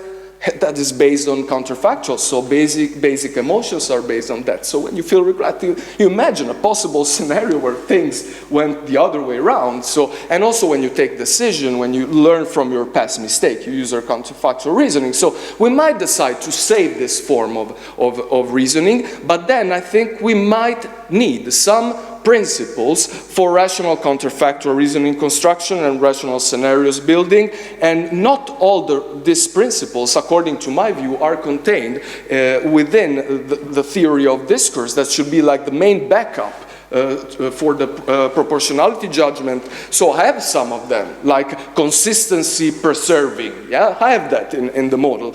But some of them maybe I don't know whether they can be really traced back to the original form of arguments and so forth. Like think about the minimal deviation principle. When I build a counterfactual scenario, it seems plausible to assume that this should be as close as possible to the original instance. Or the likelihood principle. A counterfactual instance should have feature values that are likely. So I should rule out the highly improbable and unrealistic events. And then I have like other principles, like you need sound statistic inferences for accessibility, and perhaps you need to capture several phenomena. Same for scenario design, rational scenario design. I can say, no, this is nonsense, but if I want to take it seriously, consider that scenario analysis is strategic forecast. I try to find out reasonable way in which the future might unfold.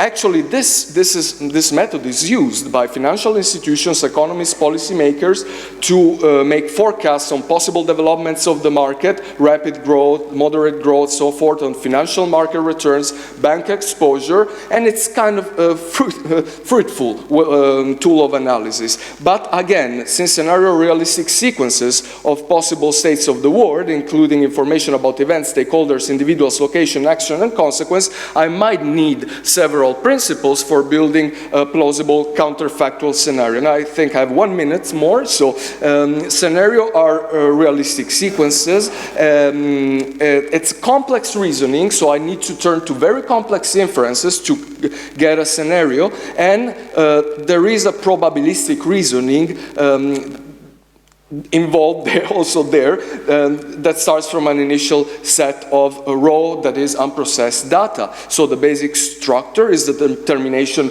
of the right time frame. I cannot have like a super forecast on 100 years, that would be implausible. Quoting Keynes, on the long run we're all dead. The identification of the stakeholder and driving force also problematic. The isolation of focal points and relevant uncertainties. Probabilistic determination of causal link. Stress testing, that is all there. There are several inferential patterns there also. Selection of impact and result indicators. So for instance, I might be interested in evaluating the economic subsidies in Malawi and their effects on the harvest. I have to take a baseline survey, an initial study, random assignments, select maybe random tribes and fields. Then I have pre-post sample comparison. I use control groups to assess the impact of fertilizer subsidies in Malawi. I compare them, the Malawi results with maybe Zambian harvest, where the measure was not endorsed, and so forth. I have to integrate redundant data, cleaning up the model, use stress tests, imagine worst case scenario, mild case scenario, and inferring result. So I think that all of this is there. If I have to apply seriously the necessity test and the third part, the proportionality in strict sense, I might turn to some of this. Are all the principles there? I'm not sure. I want to ask this as a question. And are there sound, can I introduce within the model sound model for probabilistic reasoning, let's say bias and probability for determining the value R, or maybe are Monte Carlo methods maybe useful with more complicated problems? I don't know. What is sure that to a certain extent I hope that I was able to show the presence of the presuppositions of these two forms of reasoning in the proportionality, and also to show that to a certain extent the proportionality judgment is a stochastic, I use here the German process, where the judges chooses over lotteries, discrete distribution of probabilities. I'm not suggesting that they're like crazy guys who just throw randomly coins. No, I'm using this as a technical word, and so many thanks. Muito obrigado. That's all.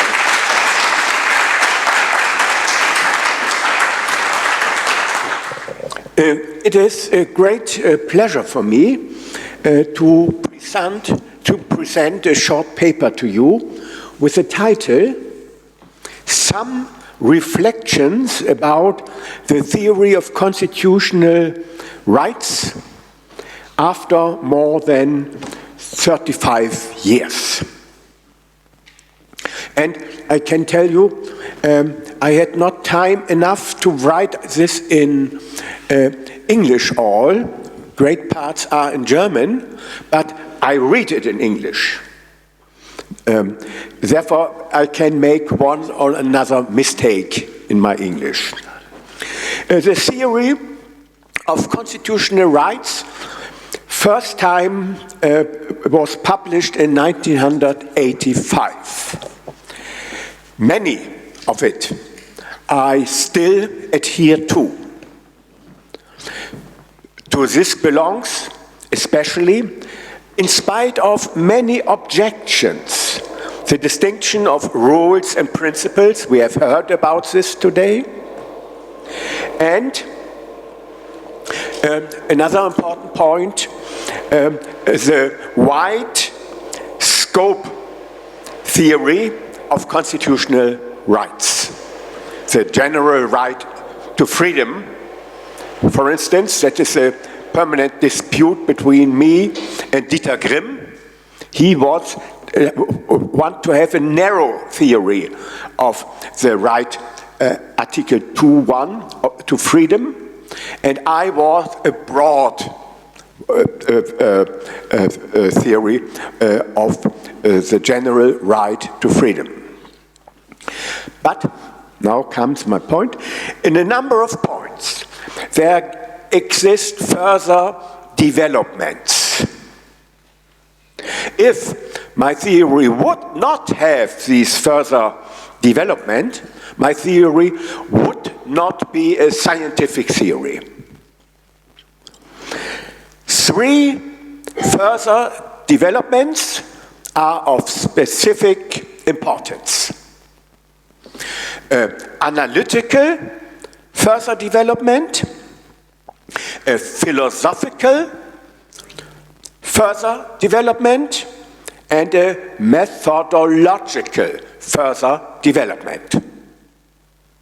Therefore, my paper has 3 chapters, and the first chapter concerns the analytical further development.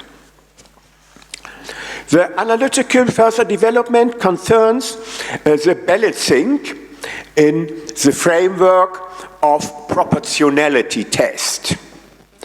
I have, 1982, invented 2 laws already mentioned here. The law of colliding principles and the law of balancing. The law of colliding principles I have up to today without any change. It remains the same over more than 30 years. It has been connected with other things, but the law as such remains the same.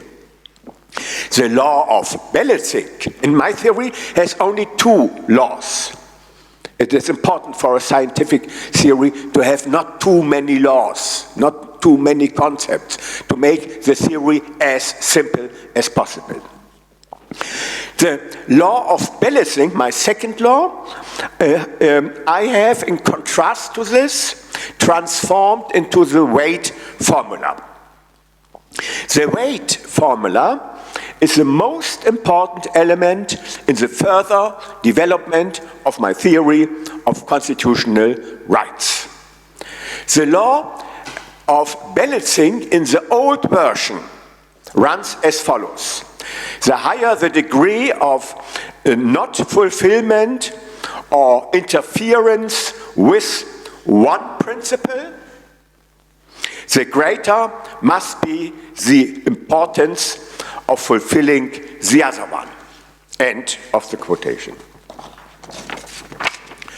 The law of balancing is to be found in many different formulations, nearly everywhere in the world, in constitutional adjudication. It expresses a central property of balancing and is of great practical importance. But if you want to have a precise and complete analysis of the structure of balancing, the law of balancing must be further elaborated.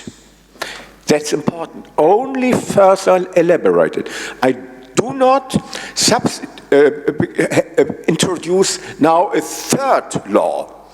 The law of balancing is transformed in a new form of the second law.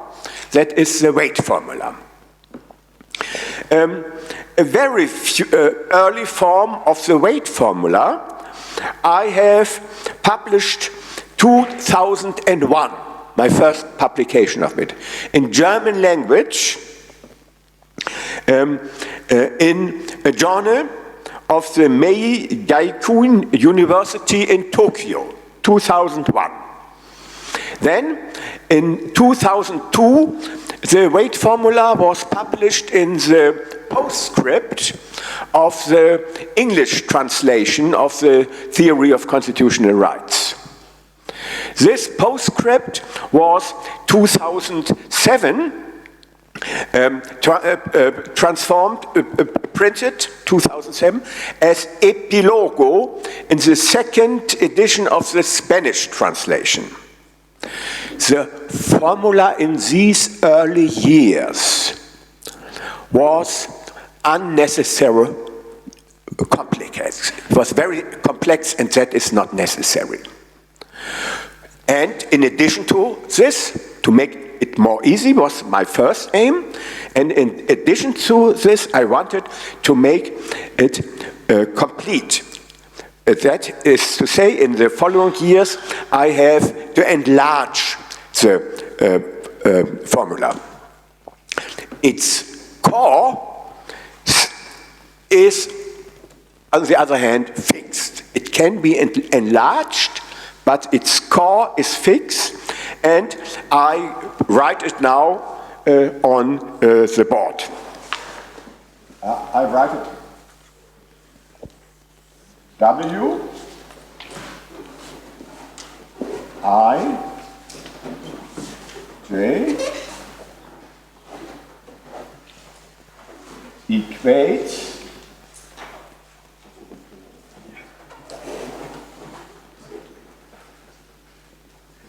I multiplied with W, I multiplied with R, I, and this divided by I, J, multiplied W, J, multiplied with R, J.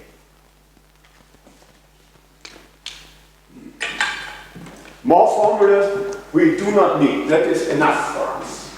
This formula is up to today the standard form of the weight formula. The weight formula, as you see it at the board, defines the weight that is Wij, defines the weight of principle Pi. And you see, the principles as such do not appear in the formula. They are present with the I and J. But the formula says only what happens to Pi and Pj, the colliding principles. The weight formula defines the weight of a principle Pi in a concrete case, that is, the concrete weight of Pi relative to a colliding principle Pj as, and now the right side, That is, Wij is the concrete weight of principle Pi in a concrete case. And it's a quotient, the division, of a product on the upper side of the intensity of interference, I, in Pi, and, now very important, and that is contested, the abstract weight of Pi, Wi. Completely different. That is the abstract weight. The other is on the left side, the concrete weight. And it's interesting to remark, my colleague Aharon Barak, the former president of the Israel Constitutional Court, follows my theory, but he followed it not in 4 points. 4 points, he said, is not okay. We don't need the abstract weight of principles when we deal with constitutional rights. For all, so Barak, all constitutional rights have the same abstract weight. My answer is no. Human dignity has a higher abstract weight than general freedom of action, and so on. That we can make a scale of the abstract weights too. And now, the epistemic reliability, that is Ri, the epistemic reliability of the empirical and normative assumptions about what the act of the state in question means for the non-realization of Pi, and all these taken together, and the product of the corresponding values in Pj, now referring to the realization of Pj. Okay, we don't need more on this. Naturally, we can elaborate further. For instance, when we have a case in which the empirical reliability plays a role, influences the result, and the normative reliability, then we have to give into the formula 2 reliability variables on both sides. But that is not our theme. Now comes the point. The talk of quotients and products presupposes the use of numbers. That leads us to the problem of scalation. I have at a standard scale a geometric and discrete scale proposed. Discrete scales are defined by the fact that between its points no other points exist. I learned very late in my life what a discrete scale is. In my school, I was only informed about infinitesimal scales. That is scales between 2 points, always the further point is possible. I heard the first time about discrete scale when I heard a lecture. I'm a member of the Göttingen Academy of Sciences about quantum mechanics. There they in part use discrete scales without point between them. And in my theory of constitutional rights, I say we cannot have scalation with numbers. That I write in the theory of constitutional law. because I had before my eyes only infinitesimal scales as possible states, and infinitesimal scales don't fit to the law. Discrete scales are defined by the fact that between 2 points of it, no other point exists. The balancing can start as soon as you have a scale with 2 values, 1 and 2. Then you can start balancing. It is a very rough scale, too rough, but it would be. If everything has the same value, you could not balance. You must have a difference. In constitutional law, that is in quasi-empiric thesis, very often a triadic scale is used with the values light, medium, and severe. There exists several possibilities to represent this by numbers. If you use geometric sequence, that is 2 to the power of 0, that is light, 2 to the power of 0, that is 1 and represents light. 2 to the power of 1, that is 2, and 2 to the power of 2, that is 4. And you see, the distances become greater. And if you have a double triadic scale, as we need it in difficult cases, we have a scale which runs from 1 to 2 to the power of 8, that is 256. And with this geometric sequence, you can represent the fact that the power of principles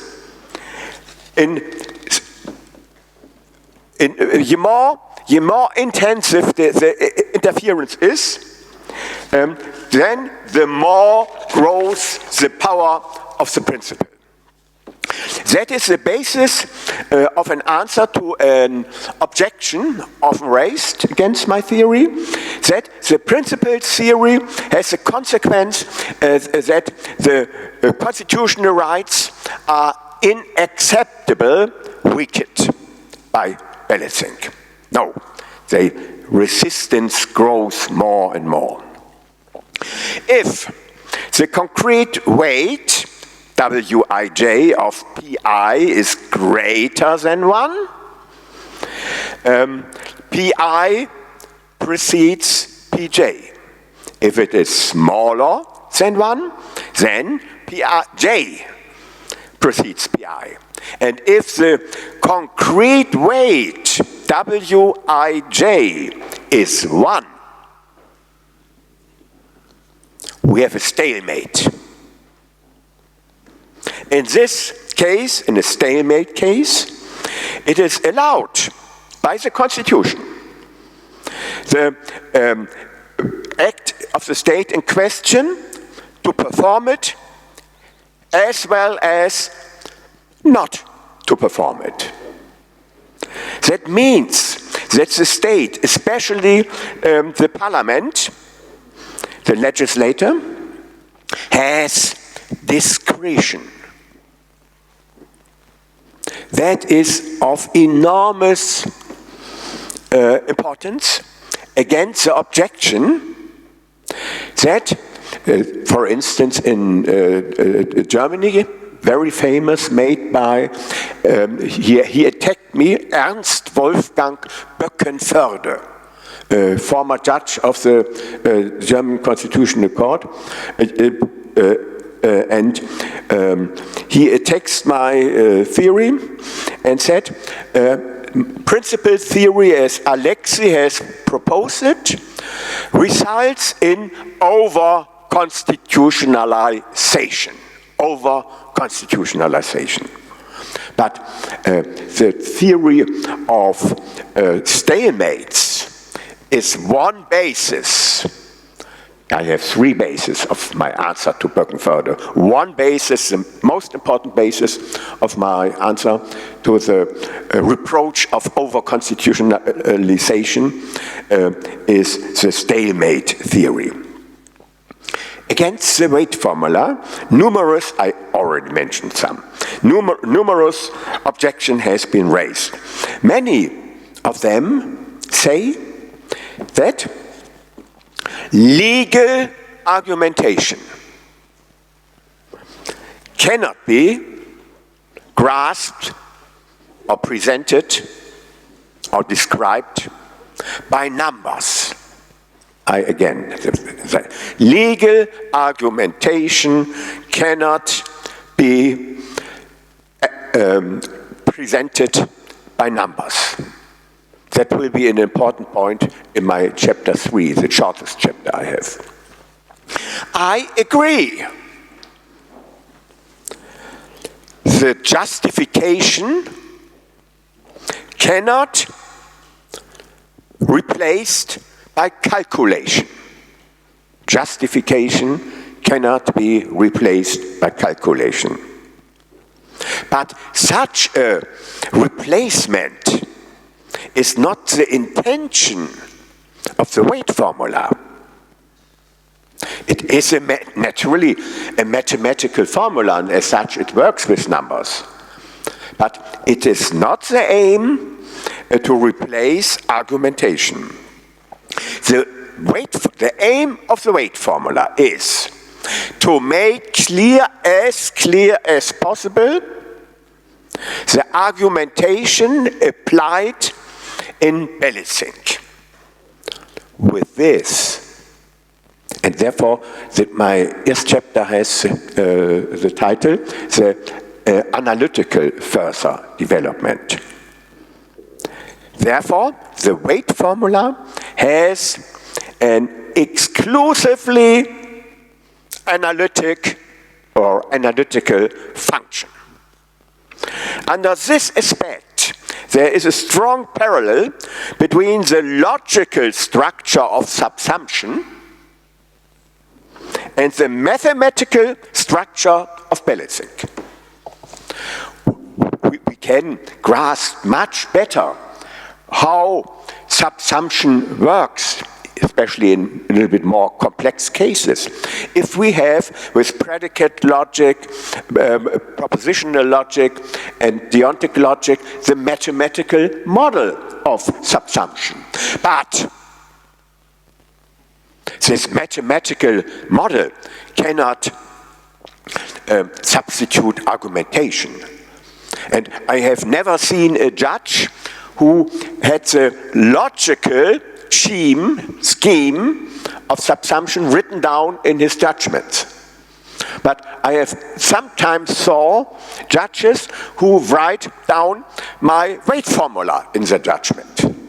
And when I give lectures at constitutional courts and so on, I always say, never write down my formula in your judgment.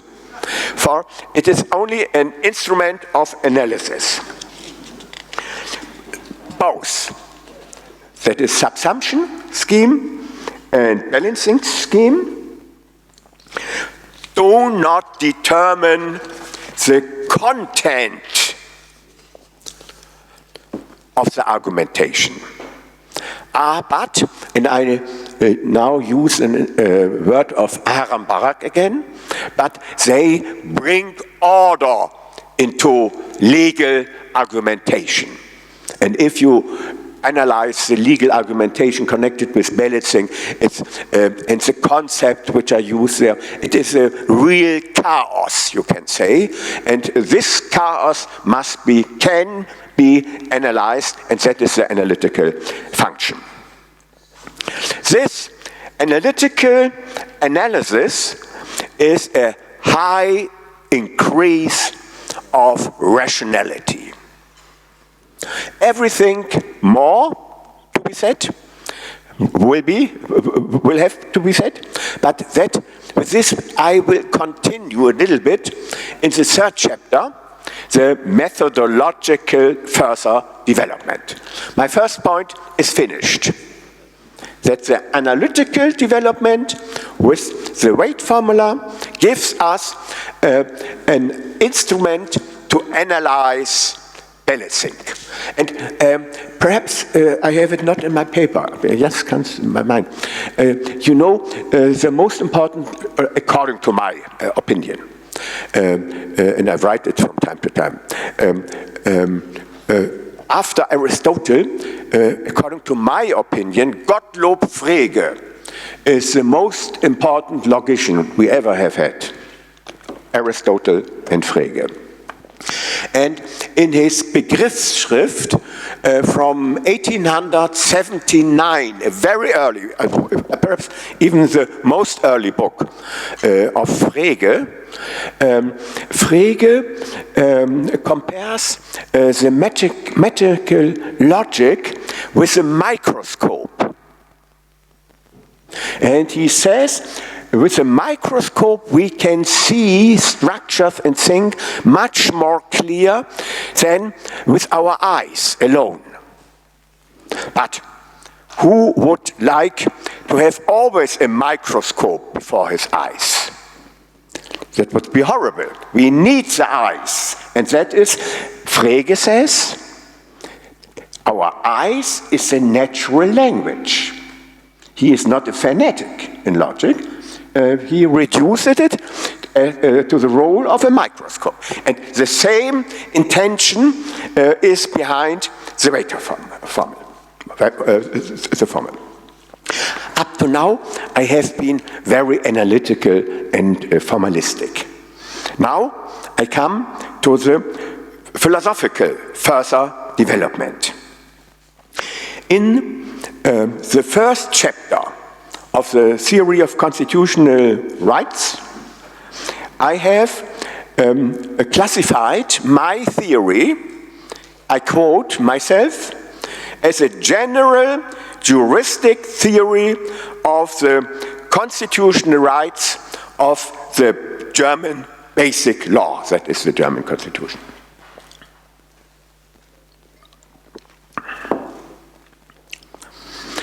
Indeed, the starting point of the theory of constitutional rights were the constitutional rights as positive rights.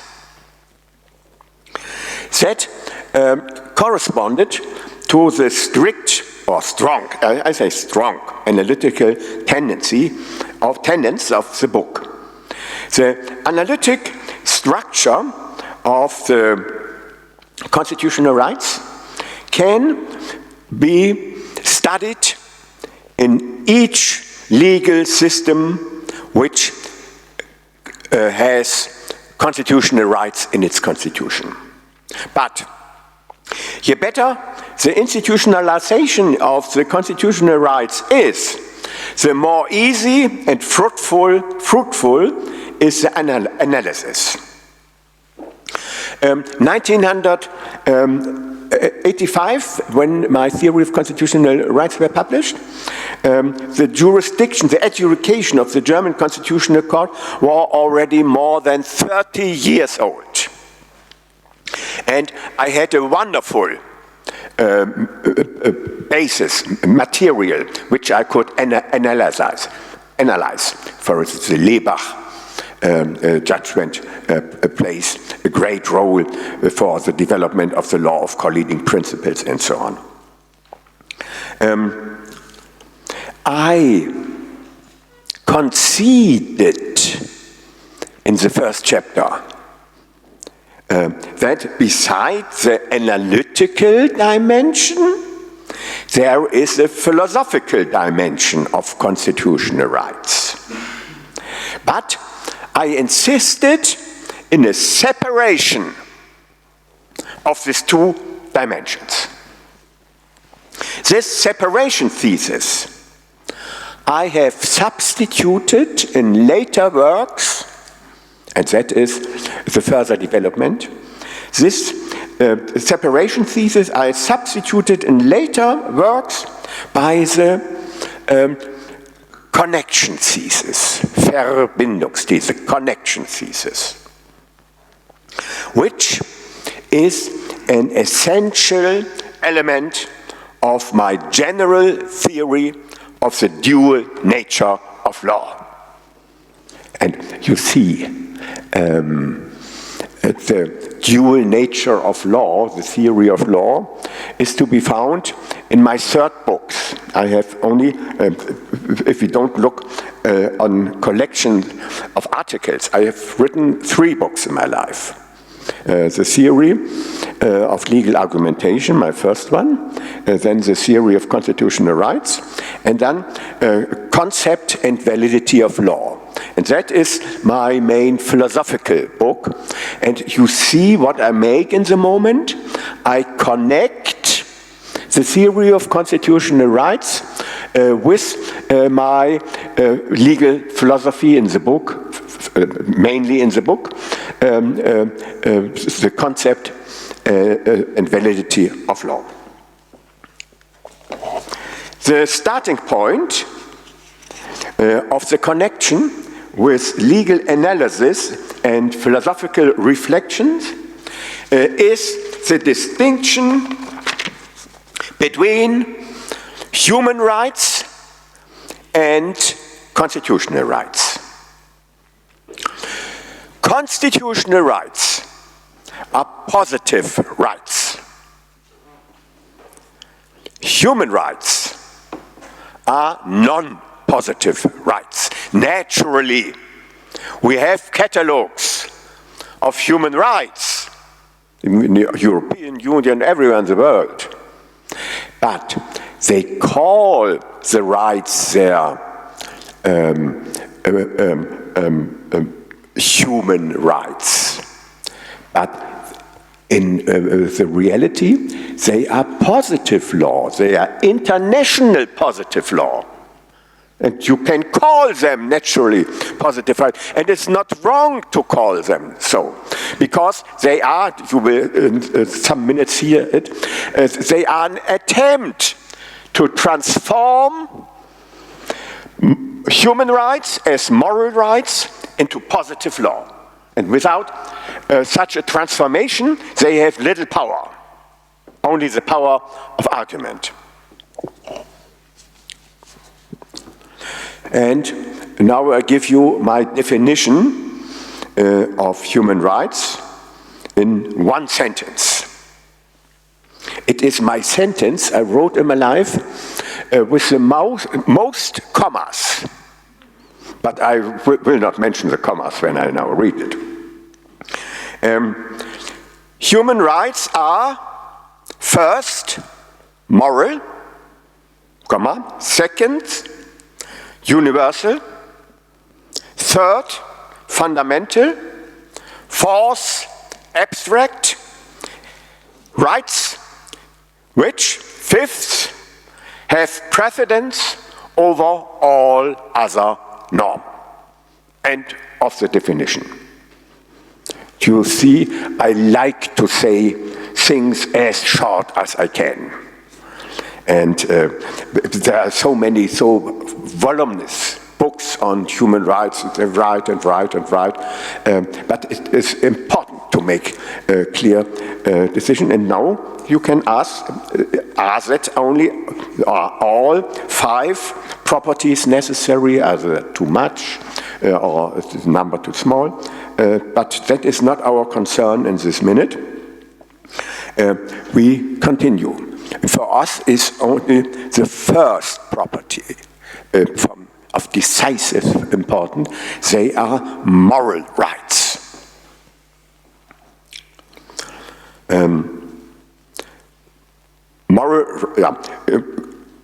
Now I make the connection, the dual nature thesis, with respect to constitutional rights, positive rights, and human rights, moral rights. The constitutional rights as positive rights are necessarily connected and the word necessary here is extremely important. I think it is the most important word in philosophy.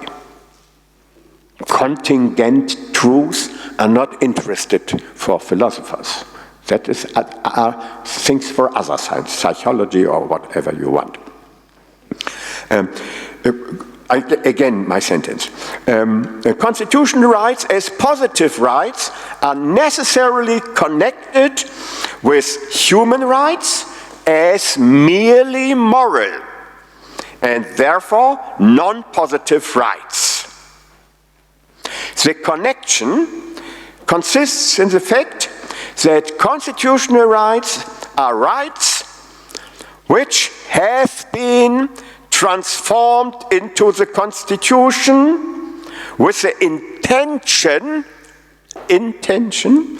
to incorporate moral rights or to transform moral rights into positive law.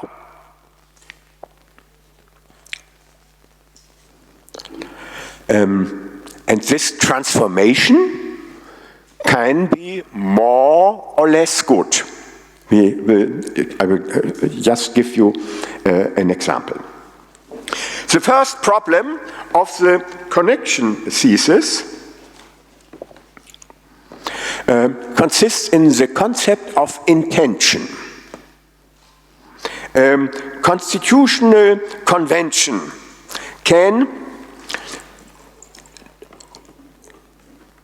verzichten? Compare? Verzichten. Verzichten.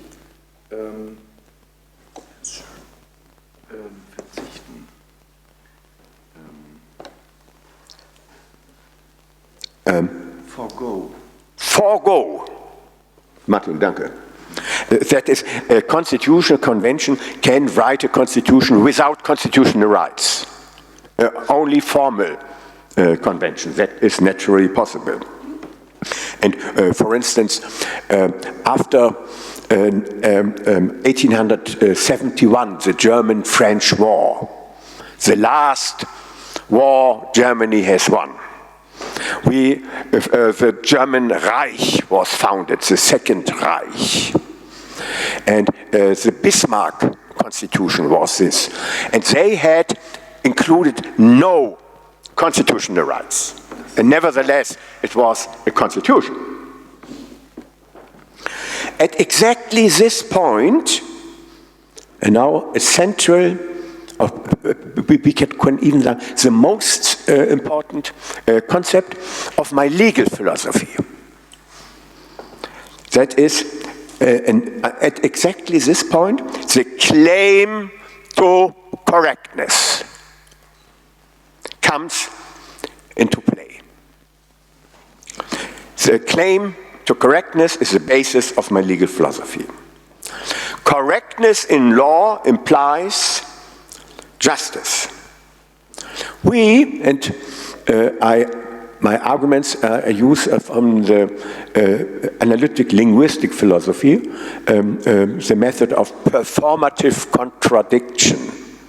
And one of my examples, only this I present here, we find no constitution in the world which have a sentence, or which have even at the beginning a sentence like X, let me say Germany or Portugal is a sovereign, federal and unjust republic. Many countries are unjust. Naturally, a republic or a state can be unjust. And there are unjust constitutions and states. But they all raise the claim to correctness. They don't say, we are happy now to have such a wonderful unjust state. This claim defines the ideal dimension of law. Radbruch, in his legal philosophy of 1932, uses the word Anspruch only one time. And I noticed it only a short time ago when I wrote an article about Radbruch. But he uses one time the word Anspruch, but it has no systematic role in his work. The claim to correctness, however, has a formal side. Then for correctness can be understood in many different ways. That, however, does not mean that everything can be classified as correct. That leads us to the question whether human rights as moral rights are necessary elements of the content of the claim to correctness. Necessary element. My answer is yes. This presupposes that human rights exist. What not exists cannot be a necessary element. Rights exist when they are valid. Human rights as moral rights are valid when they are justifiable. For the validity of human rights qua moral rights consists alone in their justifiability. In 2 articles I have tried to justify the validity of human rights as moral rights. I did not, and I'm unhappy that I must say this, I did not manage a perfect justification. I did not manage it. A perfect justification would be an exclusively objective justification, as it is possible, for instance, with respect to the sentence of Pythagoras, or with the assertion that the moon is the only trabant of our earth. That you can justify objectively. However, what is possible is a justification of human rights which connects objective and subjective elements. That is the explicative existential justification. This justification follows Kantian lines as well as some lines of Kierkegaard. An objective, subjective justification, you have heard, explicative, that is the presuppositions we make when we speak, and we presuppose freedom and equality. But in our real life, Habermas it has attacked me. Habermas said that is enough. When we presuppose freedom and equality in discourse. No, I say. We must also transform what we have in discourse, the presuppositions, in the life. And that is a decision, an existential decision. Kant says in the third part of the foundations of the metaphysic of der Sitten, of morals, that is the higher form of existence which is possible for us. And that is a subjective element of in Kant's justification, and Kierkegaard makes nearly the same without quoting Kant. Therefore, objective, subjective justification. Objective, subjective justification is not the most best.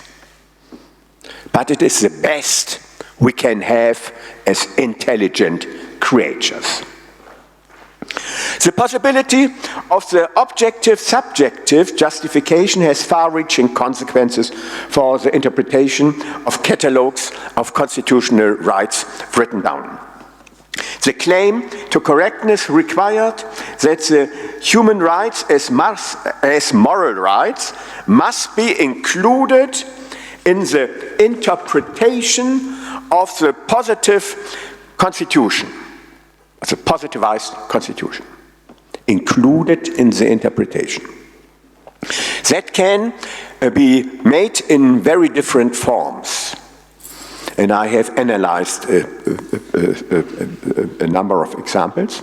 Here, only one variant shall be considered. As it concerns the addition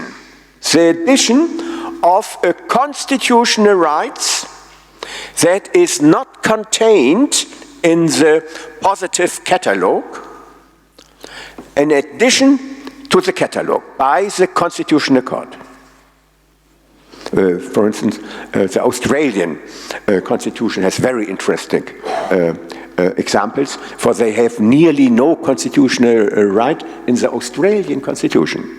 And the court added one and one and one again. Because they are correct, to make the Constitution correct, simply for this reason. The example I want to present to you is a so-called, that is a name, Hartz IV decision of the Federal Constitutional Court in Germany in 2010, not very old, in which the Constitutional Court in Germany added to the catalogue, written down, a social rights right. The catalogue written down has only one social right explicitly positivized. That is the right of each mother for protection and help of the community. End of my quotation, Article 6.4. Only the mother can have a little bit help. No other person.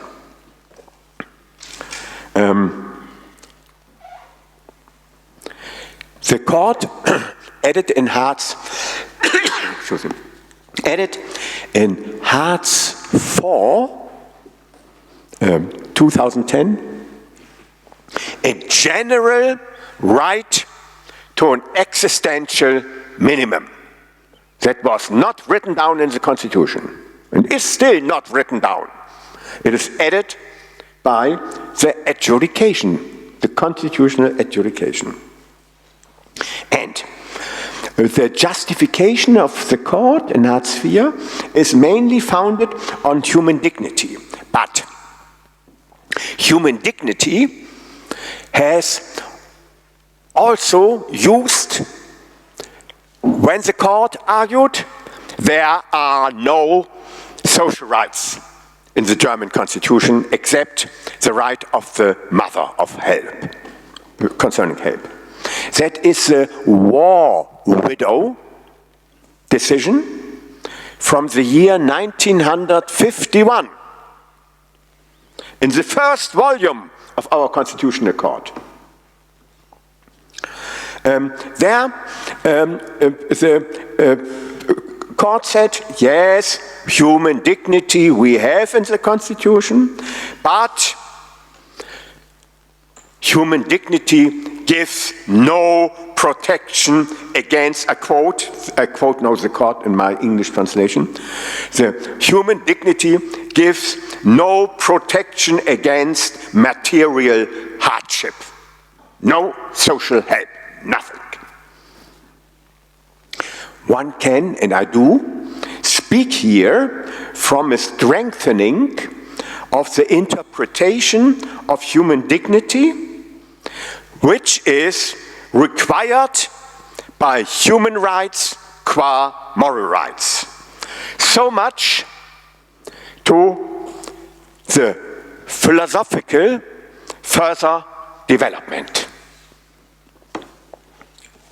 Now, yes, now I come to my last, I am now finished just page 8 of my lecture, and I come to my last 1.5 pages, and we are sure we will we can finish our project in the time prescribed. Finally, I want, as I have already announced, to go to the third aspect, the methodological further development. In the third part of the 10th chapter of the theory of constitutional rights, that is the last chapter of the theory of constitutional rights, I talk on many pages about the relation between constitutional rights, constitutional review, and the theory of legal argumentation. And when I was in the second part of my lecture, I said the connection of constitutional rights with human rights concerns the concept of law, the philosophical dimension of my philosophical book. And now I go far back to my book, Theory of Legal Argumentation. And what I do in the next chapter is that I want to present the thesis that the weight formula improves legal argumentation. That is my theme here.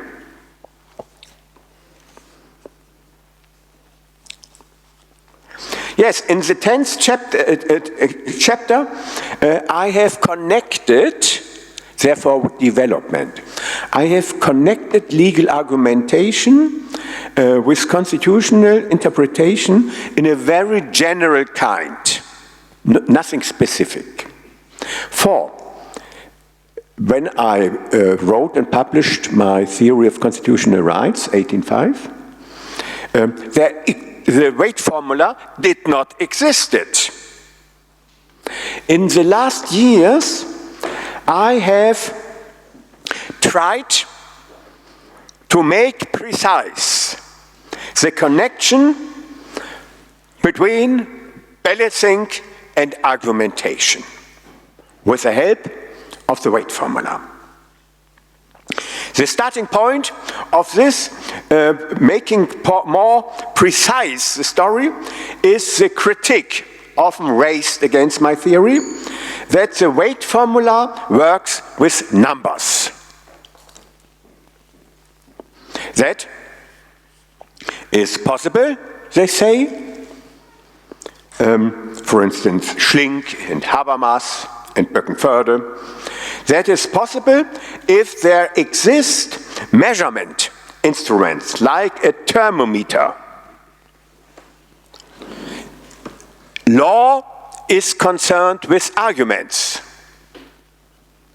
And I agree with my critics that there do not exist.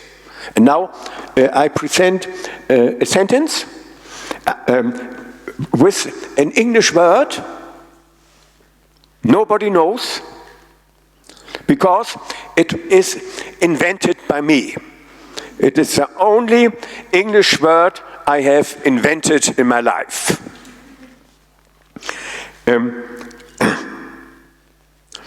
I concede that there exists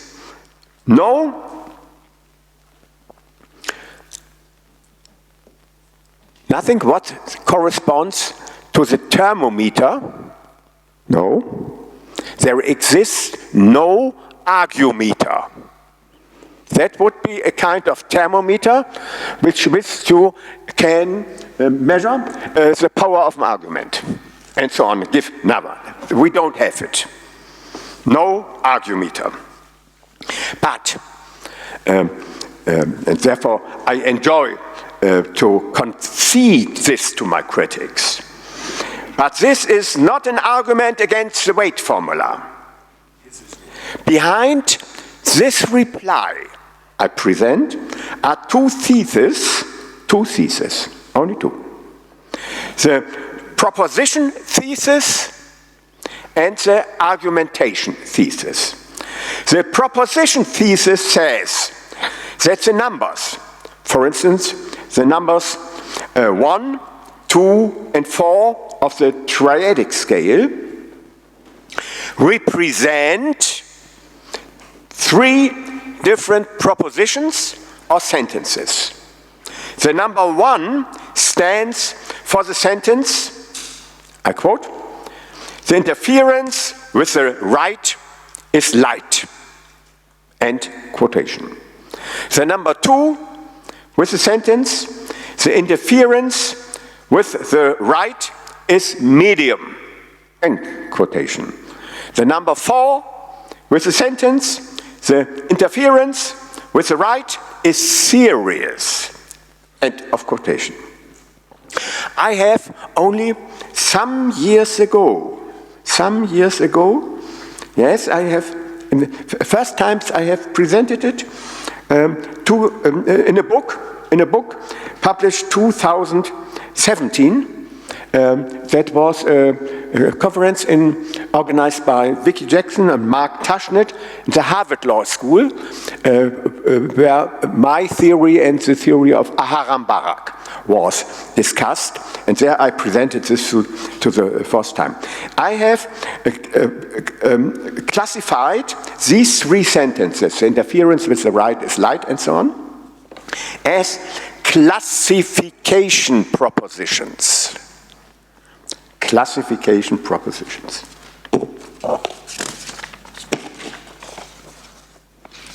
Classification propositions, for instance, the interference with the right is serious, as proposition in general, are in need of justification.